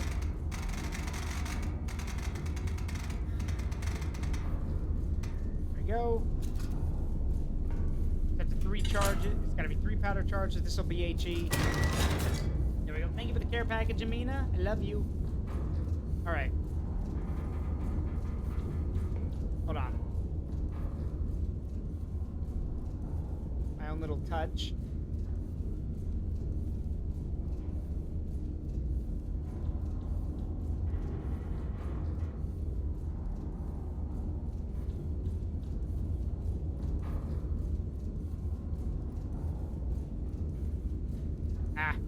Oh well.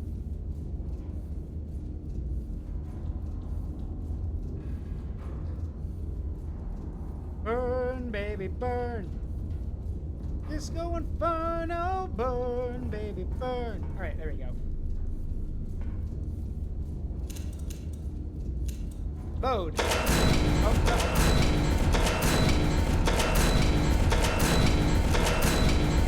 no. Load.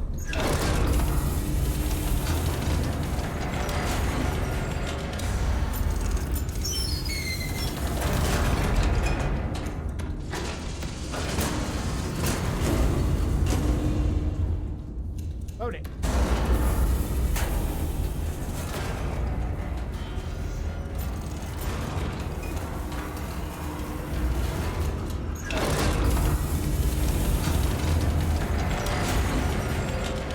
Stand by.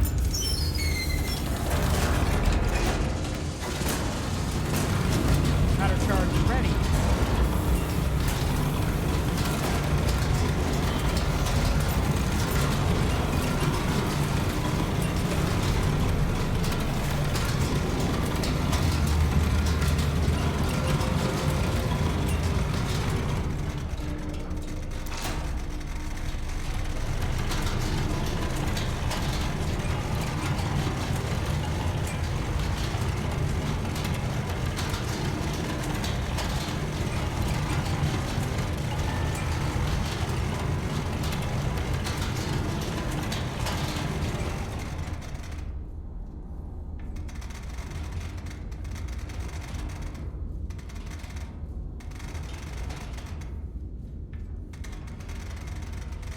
One, 3, 4.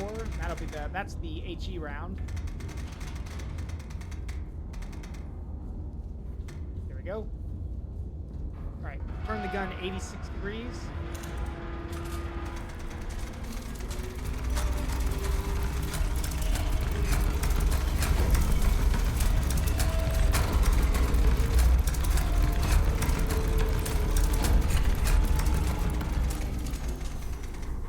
Oh, wow, that was just one off. Nice. There we go, 86 degrees, and then we'll turn it to 95 when we fire our second shot. But for now, talk to me, baby. What's wrong? All the creaking's kind of making me nervous. All right, let's see.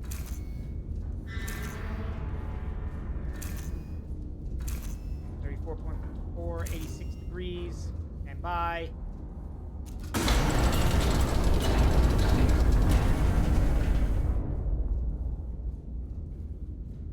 Oh, my sister-in-law is going to be on Hannity. Great. Who gives a shit? Anyway, I'm having too much fun. I don't care. Fire! All right. Quick, quick, quick. Perfect rotation. Perfect rotation.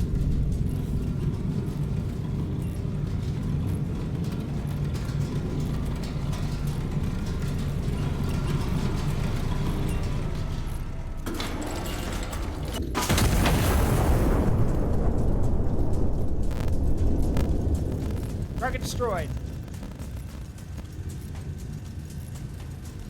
Whole area is burning. Target destroyed. Granted, they know we're here now, so they're gonna start shooting back.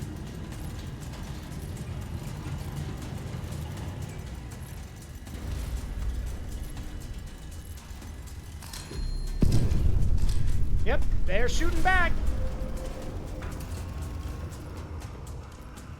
Counter battery, counter battery, counter battery. Yes, yes, I'm aware.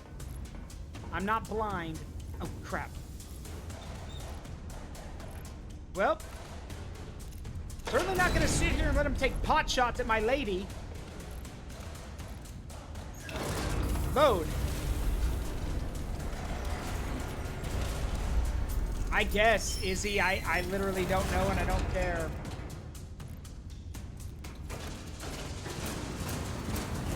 Alright, loading. Loaded.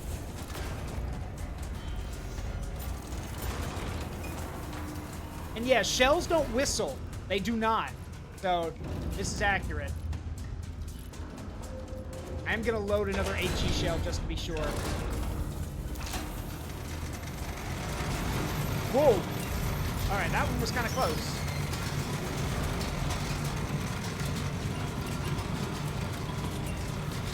Turn to 112.4. Too much, too much, too much, too much. Perfect rotation! Perfect rotation! Alright.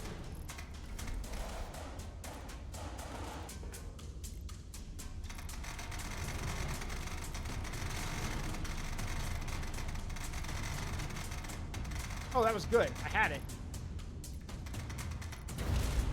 Whoa. That sounded pretty close. 4068. Yep. Locked. Stand by. Fire! Guns out. Shots out.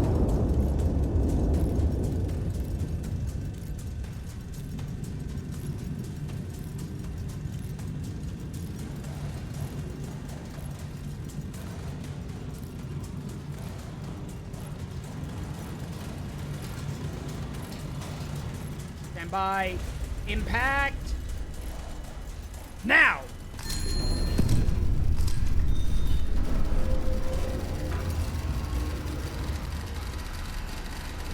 Counter battery assets destroyed. Consolidate the sector. Destroy remaining elements and stand by.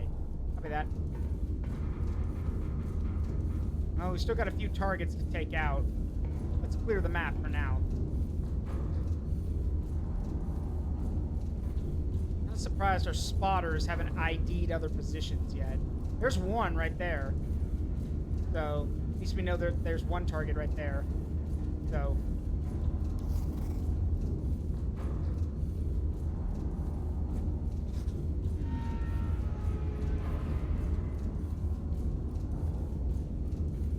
rest of them are. How many targets did they say were left? 4 hostile units remain across the river. So that gives us all this area and all of this area back here.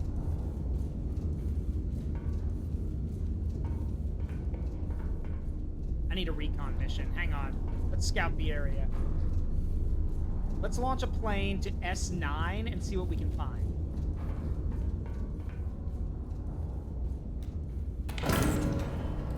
Iron Lady to command, Iron Lady to command. Request recon flight to position S to grid S9. No bearing required. Straight ahead. How copy?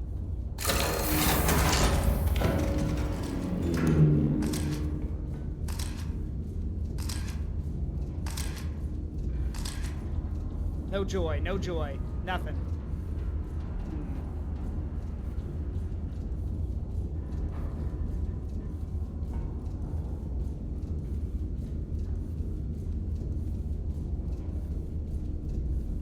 could, yeah, you're right. We could use the star shells.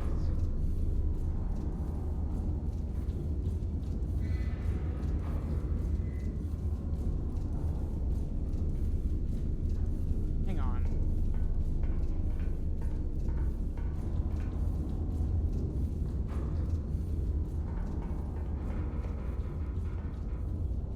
Iron Lady to command, Iron Lady to command. I need another recon pass at area grid in 3. Repeat, grid in 3.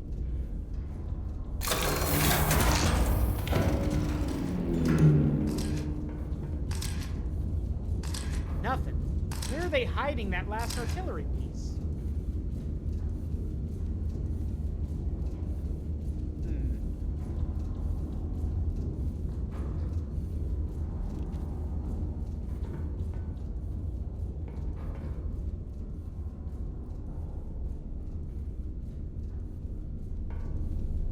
It's just, I know it's just infantry, but I'm wondering where it is. That's the thing.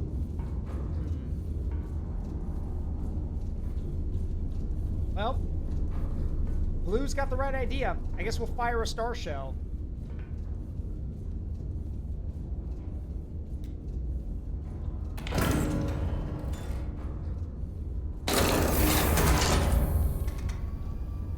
We'll use the right magazine for it. We'll fire it right there. The star shell will burst and we'll see what we can find over there. For now, though... Oh, right. I forgot. The right gun's already got a shell in it. Damn it. Okay, well... That sucks. Hang on. Guess we'll have to order another one. Thankfully, they're dirt cheap. So... Alright, so...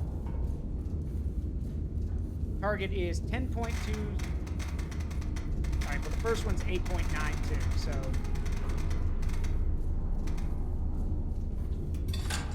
Set. Bearing doesn't matter in this case.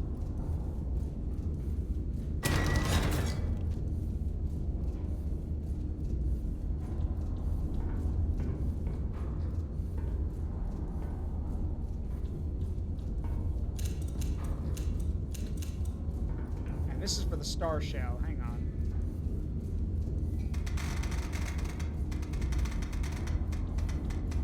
Yeah, this one's for the star shell. I'm actually going to make that... There we go. Right. The bearings are wrong, but again, I'll fix them. Don't worry.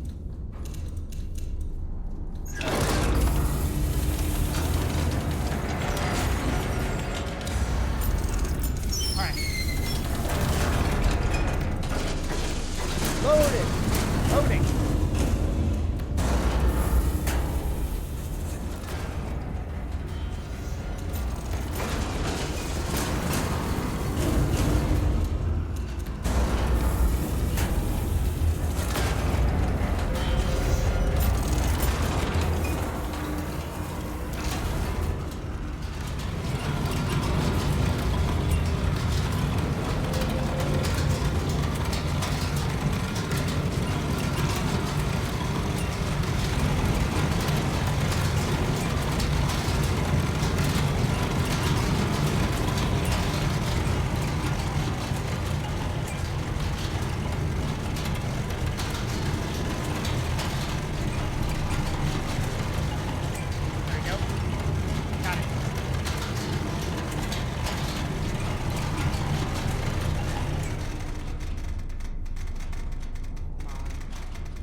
Remember, the right gun has our HE shell loaded into it, so we're going to fire that one first.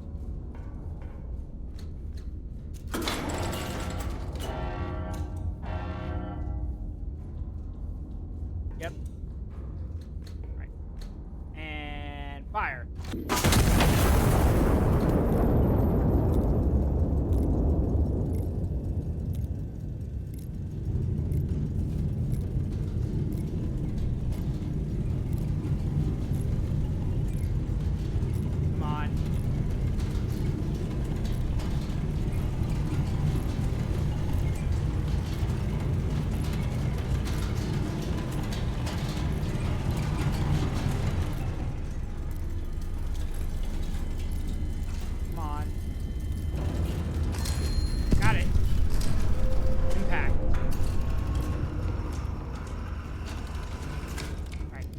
guns reset. Now we fire a star shell.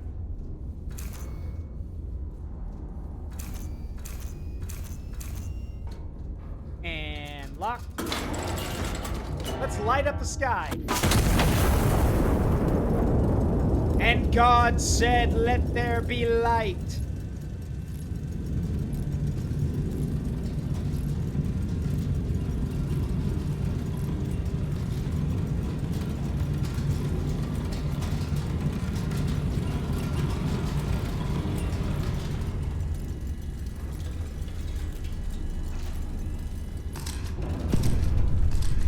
Contact. Found him. Good call on the lights on the star shells, Blue. Got him. Now we know where 2 more of them are. How many were there left? 4? Yeah. All right. Let's see. There's 1. And here's the other.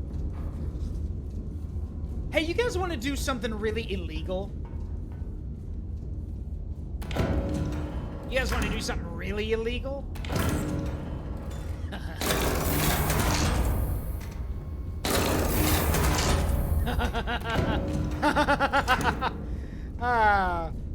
See, what I'm about to do is extremely, extremely messed up. But I also don't care. So, check distance. First one is 9.30 kilometers. Enemy infantry, extra crispy. Correct. All right. 77.9.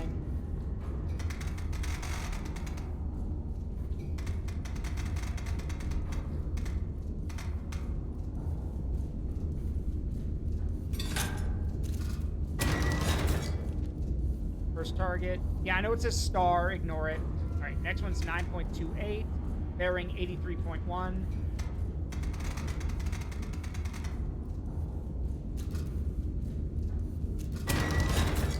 Oh, yes. We are about to mess these guys up. All right.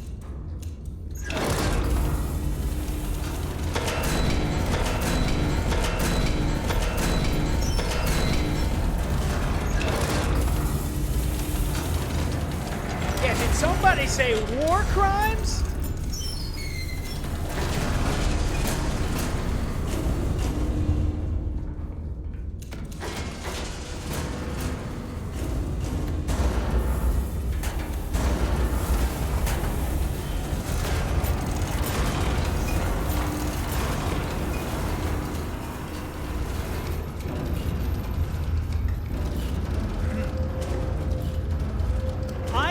To commit various war crimes.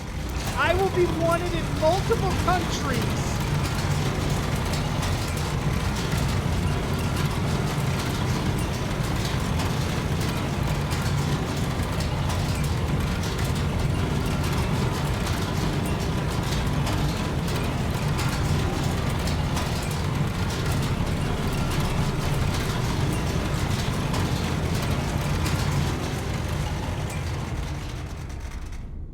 I love the smell of napalm in the morning. I love the smell of napalm in the morning. It smells like victory. All right. First gun is 55.80. The next gun's 55.68. We'll be firing the right gun first because we're already at the right bearing. So.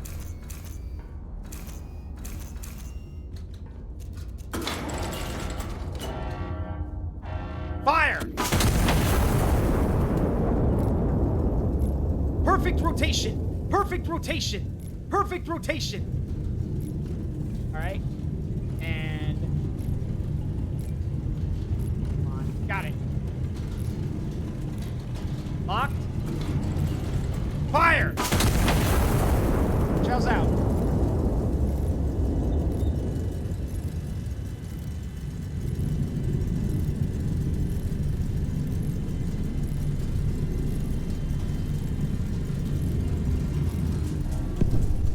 Uh-oh. Counter battery. Iron Nest is being ranged. Location of hostile assets unknown. Let it be known here, folks. This is the moment the imp became trigger happy. I know where they are, though. They're right there. We're gonna knock them out. I fell into a burning ring of fire. See, the good news is, because of that lumen, that star shell, we know exactly where the artillery is. I'm not worried about it.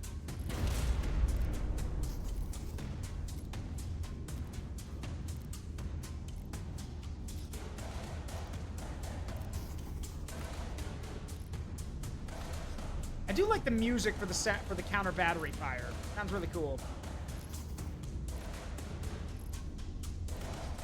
All right.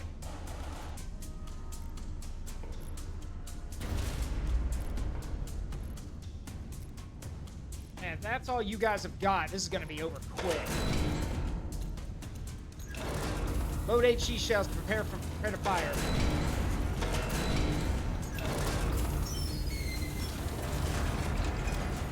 Alright, let's get the distance. Distance 9.51 kilometers. Bearing 88.2. There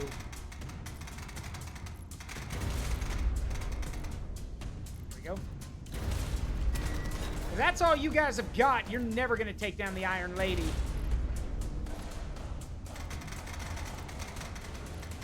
.77.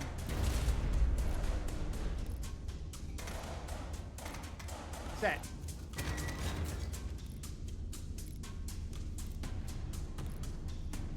Let's get the last one while I'm at it.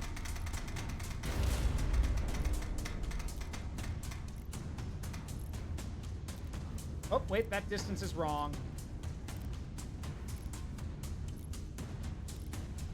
That distance is wrong. 8.89.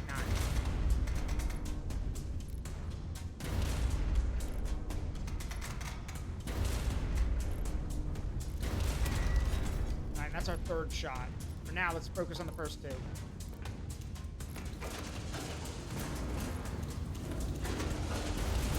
Say, remember? Of course I remember Fuga. I beat all three of them on screen. I'm Uncle Zaruk, and those are my adopted children. Loading.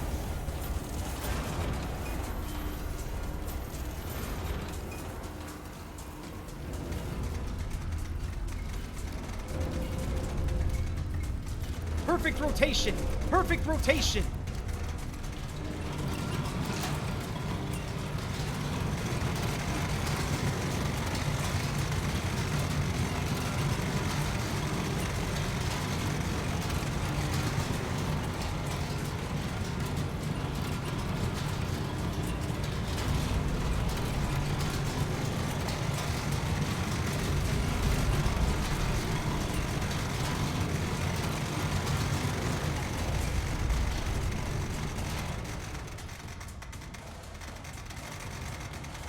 Too much. Back down. There we go. 7.6, and then this one needs to be 52.62.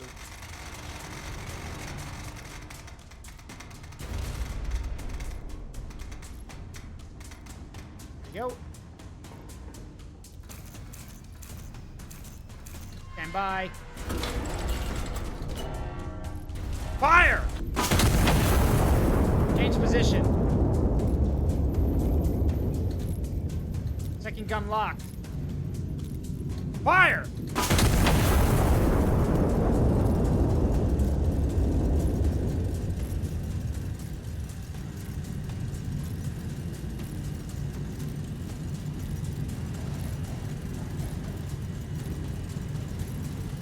Also, wait, how many guns are engaging?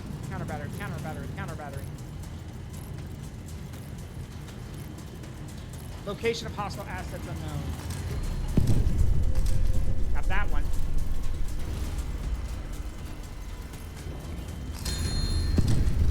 Ha! We're good. Counter battery cease. One hostile unit remains across the river. No further threats are anticipated. My command is confident. I'm glad you are. So am I. Load.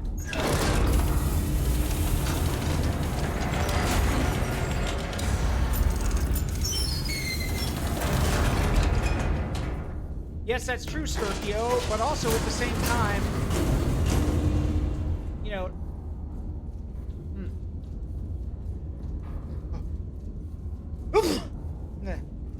not just about, it's not just soft locking the game too, it's also the fact that you're sacrificing a child, which is really messed up.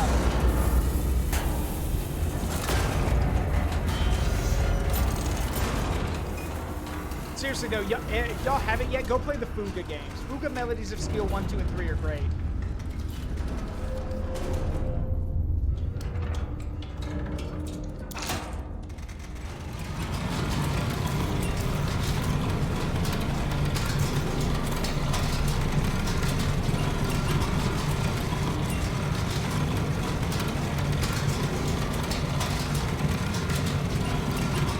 Stand by. Stand by. Stand by.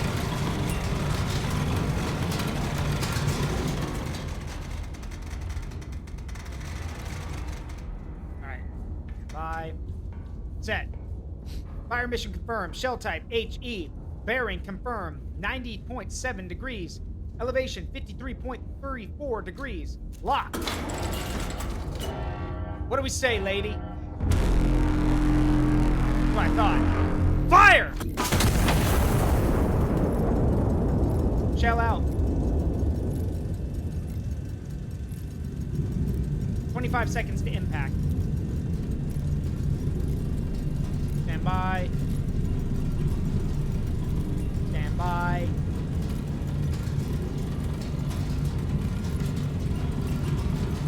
Ten seconds.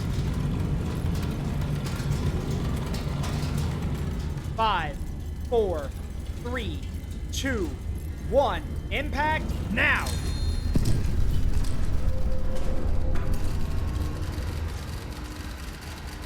All hostile assets destroyed. Well executed. Sector is clear. Iron Nest is to stand down.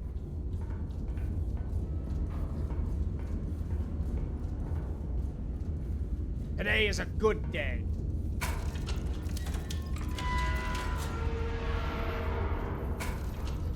Florida Castile.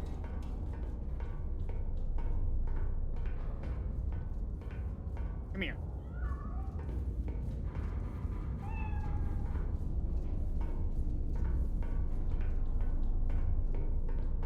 Alright, now I sleep. Honk shoe. Castile's mechanized wonder. Madrid, January 29th, 1928. Foreign observers stunned by Iron Nest's might. A new era of warfare, the general declares, as the world scrambles to respond to the unveiling. The general vows that the Iron Nest project is exclusively a preemptive, self-defensive measure. The Iron Nest, a shield, not a sword, the general insists. I did not build it to use it, the general stated. I built it in the hopes that I would never have to. Uh-huh. Sure. World press reacts. Extraordinary, alarming. What exactly is that? Yeah. Amazing, stupendous. The fuck. That's literally what it is. Extraordinary, like, you know, amazing, terrifying. The fuck.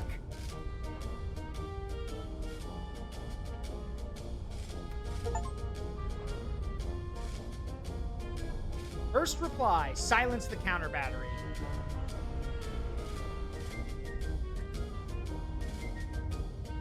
All right. Counter battery time, blah, blah, blah. Next, Iron Road. Valet de Moulin sits astride the supply corridor High Command intends to sever ahead of the coming advance. The garrison there is expecting reinforcements by rail. So, I'm confused. Do you mean the enemy garrison? Because if you are, you just want me to pound that garrison into hamburger, right? I think that's what I'm getting. Yeah, good morning. Good morning. Ugh. What a day.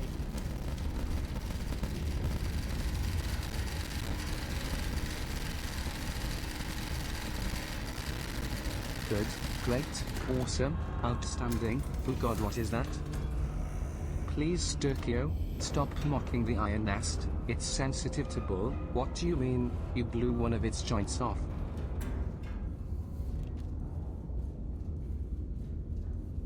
All right.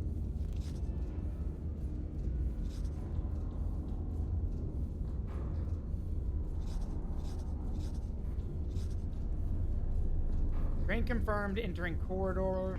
Hang on. Let's see.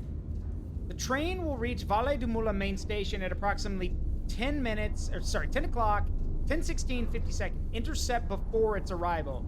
Check secondary typewriter for train movement schedule. Oh, thank you.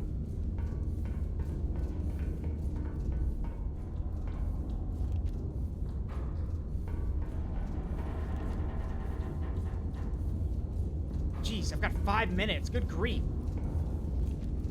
All right, we are at D309. Okay.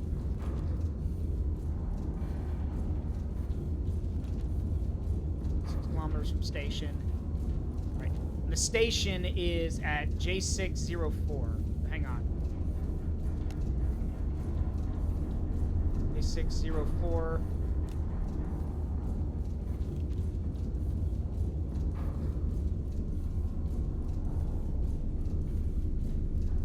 Let's see. So first waypoint A is 6 kilometers away from the station. So bearing runs 90 degrees. Yeah. Figured as much. So 6 kilometers away.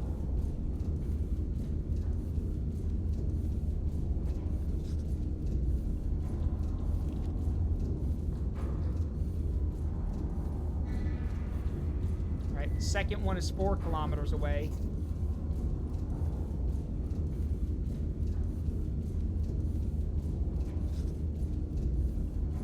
The last one is 2 kilometers away.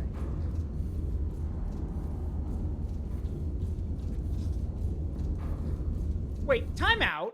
Hold on. Hang on a sec. Hold on. You want me to take the train out before it reaches the station? I understand that.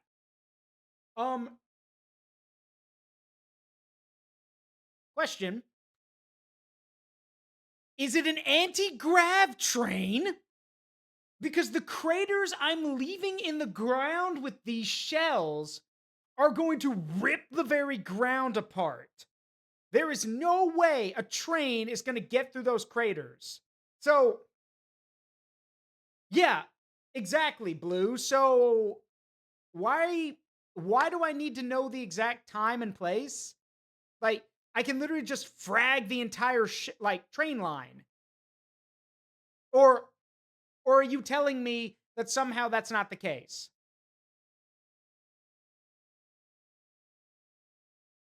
Also, here's the other problem I have is that it gives you the times of when the train, of the various waypoints of the train. Okay, cool. But I don't know how long it's going to take the shells to be in flight. Usually it's 20 seconds or so. So I have to guess. I basically have to estimate and hope that the shells hit right as the train's getting to a waypoint.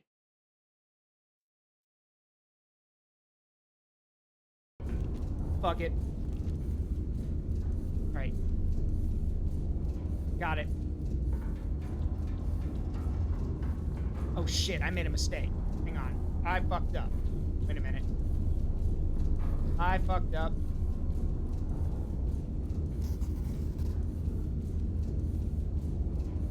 That's our first one.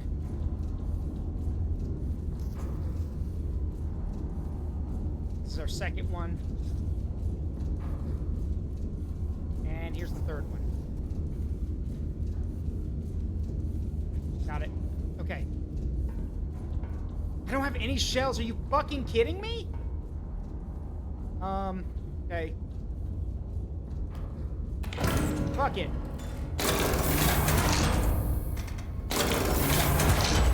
Load up with those high capacity HG shells. I'm gonna flatten this whole fucking place. And incendiary. Why not?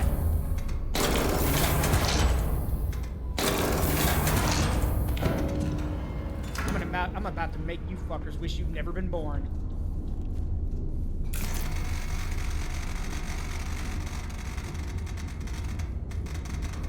.25.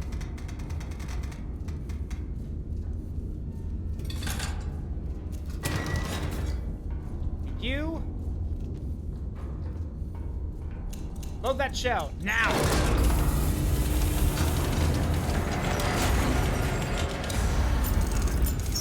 Clock's ticking. Come on.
So if the train's gonna waypoint A at 6 minutes 50 seconds. So I need to fire this at 6:20. Because oh no, at 6:50, at 6 like 17 or something, whatever. Wait. Wait. Wait. Wait.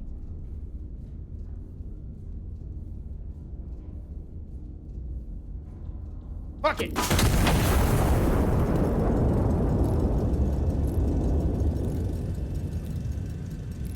on, baby. Come on, baby. Come on, baby. Oh, this is cutting it close. You might be off by a little bit, but that's a massive high-capacity shell.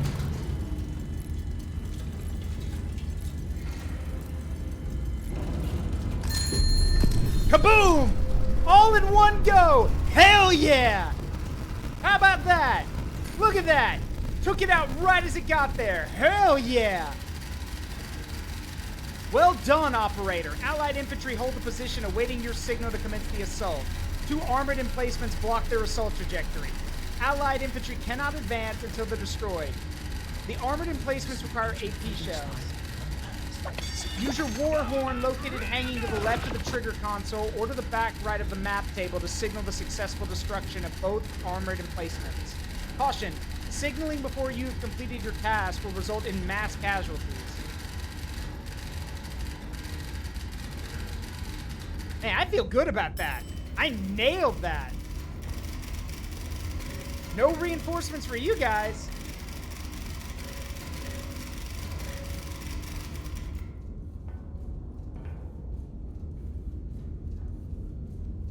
All those, like the train and the dudes inside just got vaporized, basically. All right. Now, they are not going to start the assault until we told them that they need to go.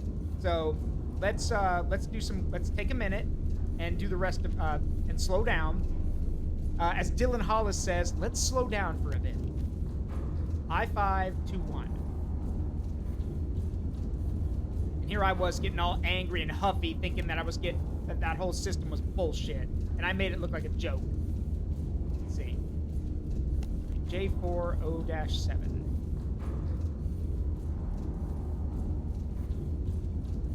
All right, there are spotters. Pillbox 1. direct hit on train. Train completely destroyed. And tracks hit. So I guess we could have hit the tracks if we wanted to. Oh well. Better to just take out the whole train with one high-capacity HE shell. Anyway, we're going to need AP shells to take out those pillboxes, so hang on.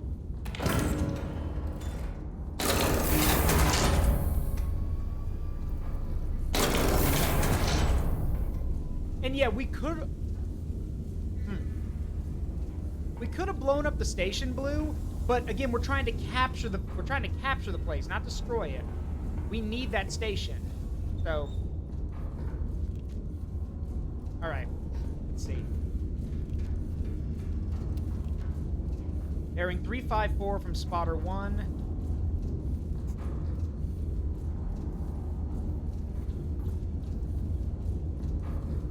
Yeah, bearing 354 from spotter 1.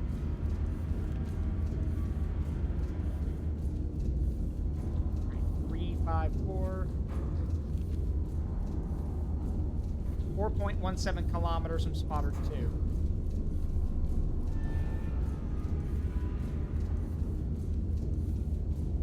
There it is.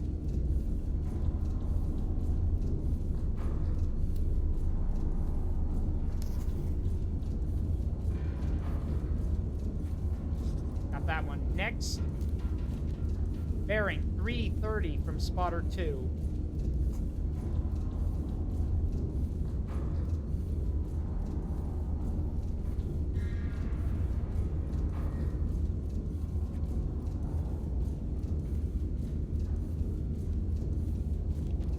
And 0.56 kilometers from spotter 1.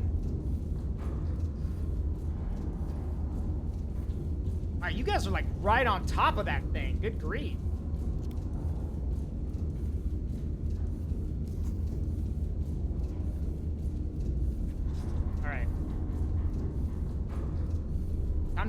Time to put some more warheads on foreheads, ladies and gentlemen.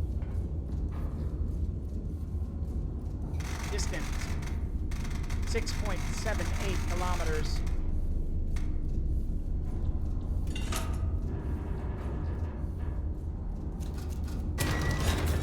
Thank you.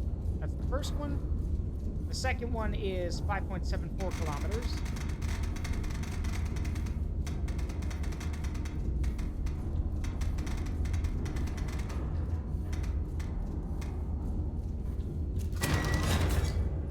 Got it. All right. That's an AP shell. Loading.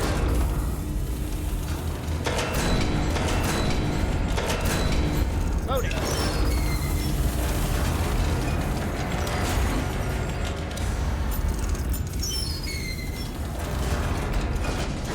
Powder charges ready.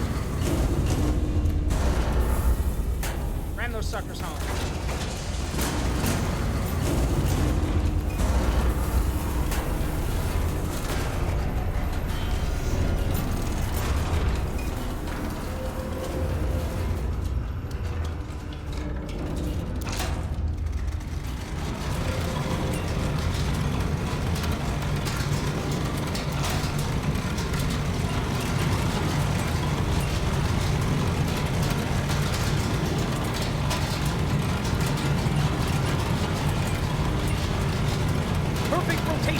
Perfect rotation.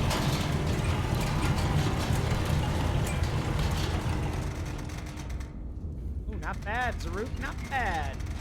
34.44.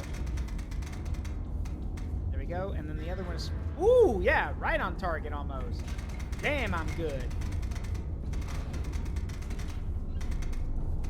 There. Okay. We're gonna fire the right gun first because we've already got it sighted.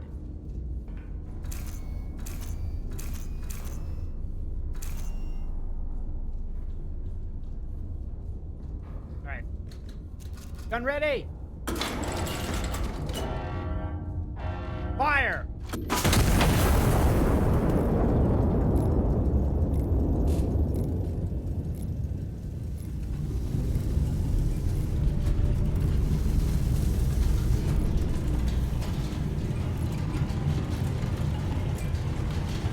Come on.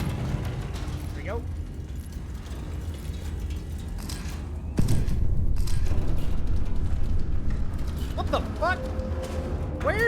guy's aiming? Seriously? That shot was way off target. Okay, well, whatever. We can adjust. Let's at least fire the other one.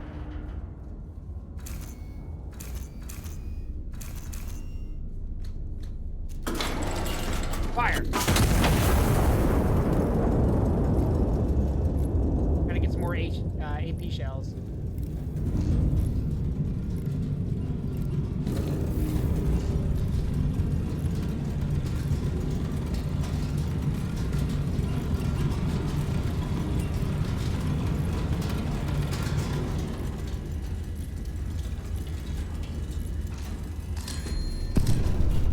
Got it.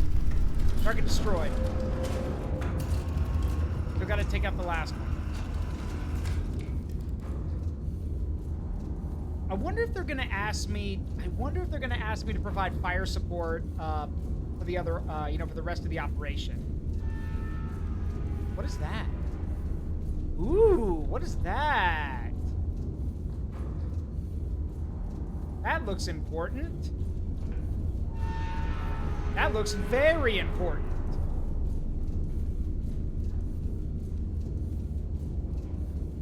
We're gonna do a little something real quick. I don't know what you are, but I'm gonna blow you to hell.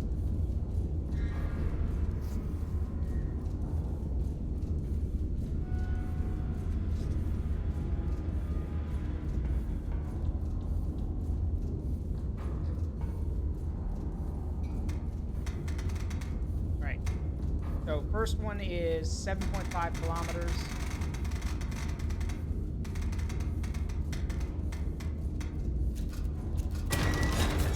The next one's 5.87.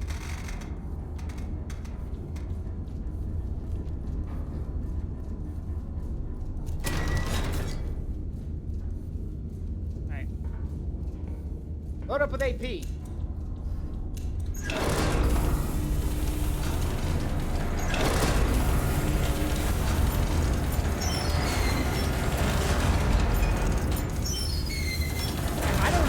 That is, but the fact that it's marked with 2 stars means it's important. It's probably a headquarters detachment, I'm willing to bet. Which means we definitely want to blow it up. Sure, maybe we haven't taken out the defenses yet, but killing the headquarters? Yeah, that'll do a lot of damage. Because here's the thing, even if you take out the defenses, if the headquarters is still in place, they can coordinate defenses and work more effectively. But if we take out the headquarters and the defenses, well then, our job gets a lot easier.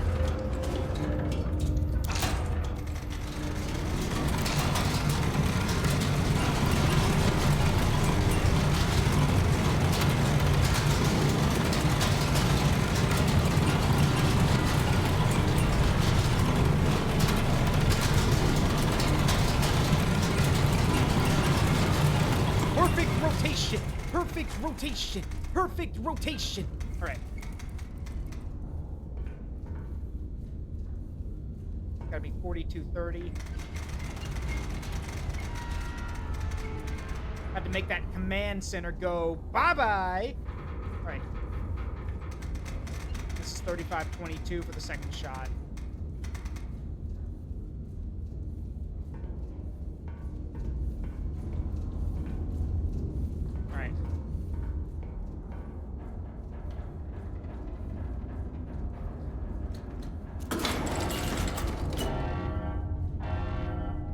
Fire!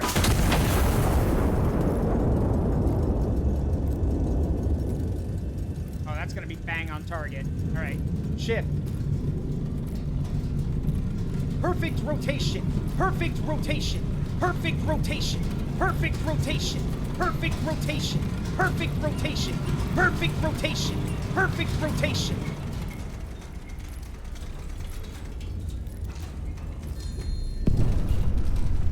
Well, I heard that. That sounded important. Oh, yeah. That was important, all right. What'd I hit? Enemy commander destroyed. Nice. Nice. Very nice. Okay. Now we load the second shot. Let's take out that pillbox.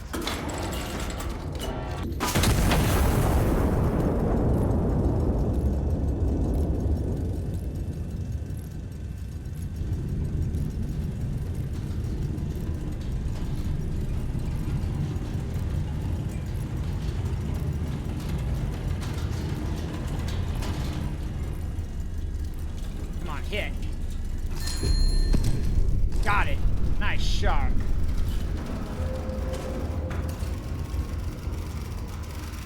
Pillbox destroyed. There we go. Iron Lady to command. Iron Lady to command. Pillboxes are removed, but stand by. We're not quite done here. We're gonna clear out some of the defenses so it makes it a little bit easier for our boys. Stand by to move once you hear the lady. Once the lady sounds the clarion call to war. I don't know what that is, but it looks important. We're gonna blow it the fuck up.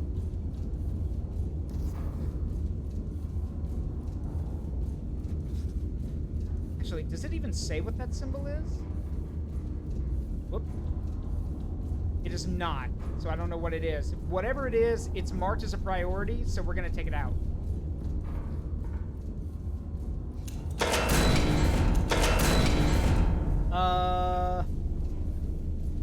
Wait a minute. Hold on now. I got an idea. I got a good old orky idea. You see, boys, why waste multiple shells when you can kill everything with one?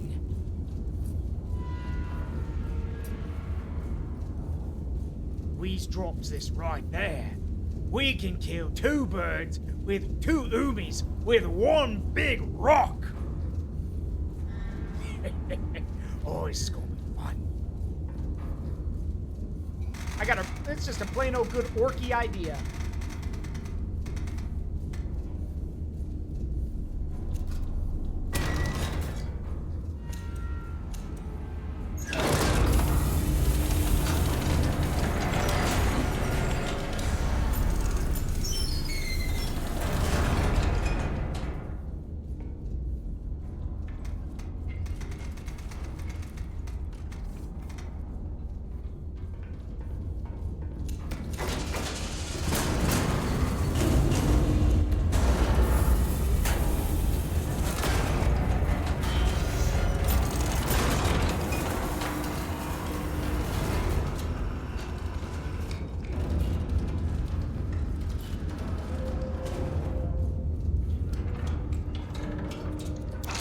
This is gonna be fun.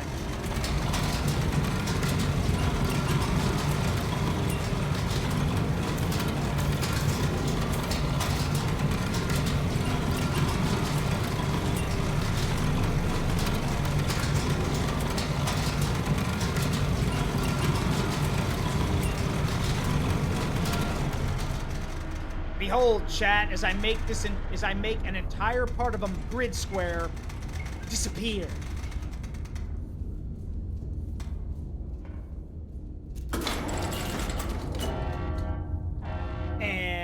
Bye-bye.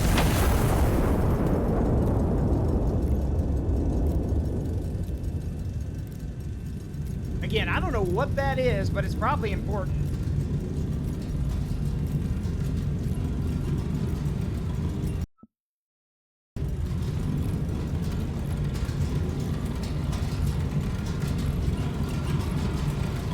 Five seconds to impact. Use go. Bye-bye. Kaboom! Haha! What was that anyway? Enemy. Oh. Oh. So I just did a war crime, and I didn't mean to. That was an enemy hospital. Yeah, that is a blatant violation of the rules of war. Yeah, you know what? Go get him, boys.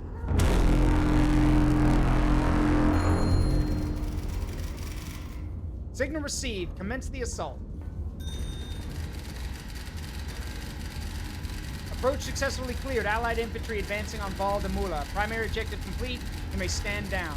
Optional. Remaining enemy elements in the town are no longer a required target. Continued fire support is authorized at operator discretion. I mean... Nah, you guys can handle it. I'm done for the day. I've done my part. I've been more than generous with the shells I've been firing. You guys can figure it out. Yeah, slowly sweeps that under the rug. Yeah, that never happened. Is the yes, they're working on adding multiplayer. That's coming. That's gonna come at some point. And when it does, I totally want to play this with you, Sai. Heck, I want to play it with a lot of people. But for now, I've done my part. So, got your Orky all nice and warm for that hospital. All right. I sleep. Rebel relief derailed. My character thing. Madrid, March 14th, 1927. Railway experts report that supplies are significantly less likely to reach the anti-monarchist after the railway itself has ceased to exist. His Majesty the King congratulated the general and the army on their continued transportation reforms, describing them as an investment in a brighter future for all loyal Castilians, present and future.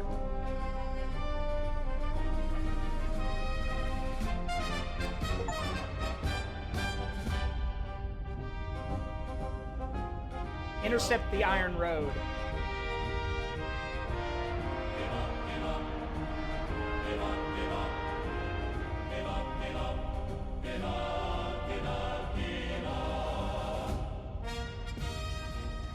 Alright, what is our next thing? We don't have time, but I'm gonna take a look. What's our next mission? The Siege of Cartagena. Cartagena's garrison remains encircled, its breakout stalled by concealed coastal batteries. Command of the operation passes to Vice Admiral Mendoza. You're letting an admiral command ground forces. I don't think I need to tell you why that's a bad idea. But, sure, why not? You know what? Let's at least see what the good admiral has to say, shall we? This should be interesting.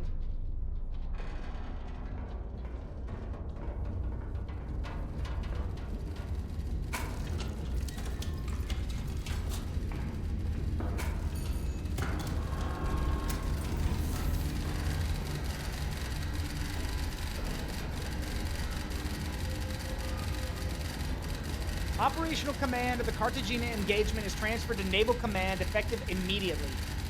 You are henceforth under the authority of the ranking naval officer on station. Glory to Castile. Vice Admiral Mendoza to Iron Nest. Good to see you again. Cartagena has held, but barely. Anti-monarchist forces have the city encircled. The garrison cannot break out without us clearing the way first. Your primary targets are 3 high-value installations which are concealed from aerial photography. Field intelligence will provide their positions. Be prepared. 2 Vickers 580mm coastal batteries hold the cliffs overlooking the harbor. They are currently offline. When they will come online is not known. Counter battery timer will begin the moment they do. Note, spotter bearings carry a margin of error up to 0.5 degrees. This mission relies on chained measurements. Errors compound with each link in the chain. Got it. Concealed from aerial photography. All right, let's look at the map at least. Oh, damn, you weren't kidding. They've got the whole area encircled. And it says there were two 580mm coastal batteries. Well, that's something to think about, ain't it? But sadly, as much as I would love to keep playing, I'm sad to say we are out of time. I do want to play more of this, and I will. But for now, I'm afraid we're going to have to call it here. But again, this game is so worth it. I knew it was going to be good. I knew it was going to be awesome. And I'm so happy that it is. So I'm glad you guys enjoy it too. That said, we are going to go raid someone tonight. Let me see. Is there anyone playing Iron Nest? Maybe there's a VTuber who's playing, so we can go support them. Is there anyone playing? Like, this game has got a lot of people have bought this game already, which I'm happy about.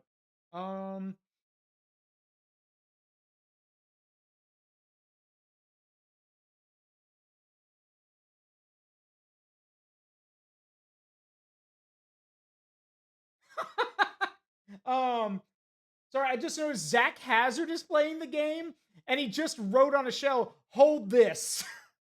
I forgot. I need to come up with funnier shit to write on the shells. Hold this. Let's see.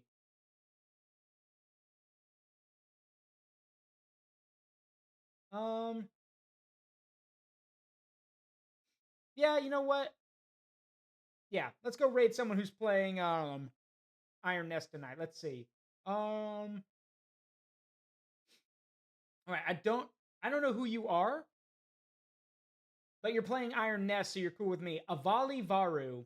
We're gonna go say hi to them. All right, let me get this raid set up. Give me a second, everybody. I'm glad you're enjoying your time here. That means a lot to me. Thank you, thank you. Thank you very much. There we go.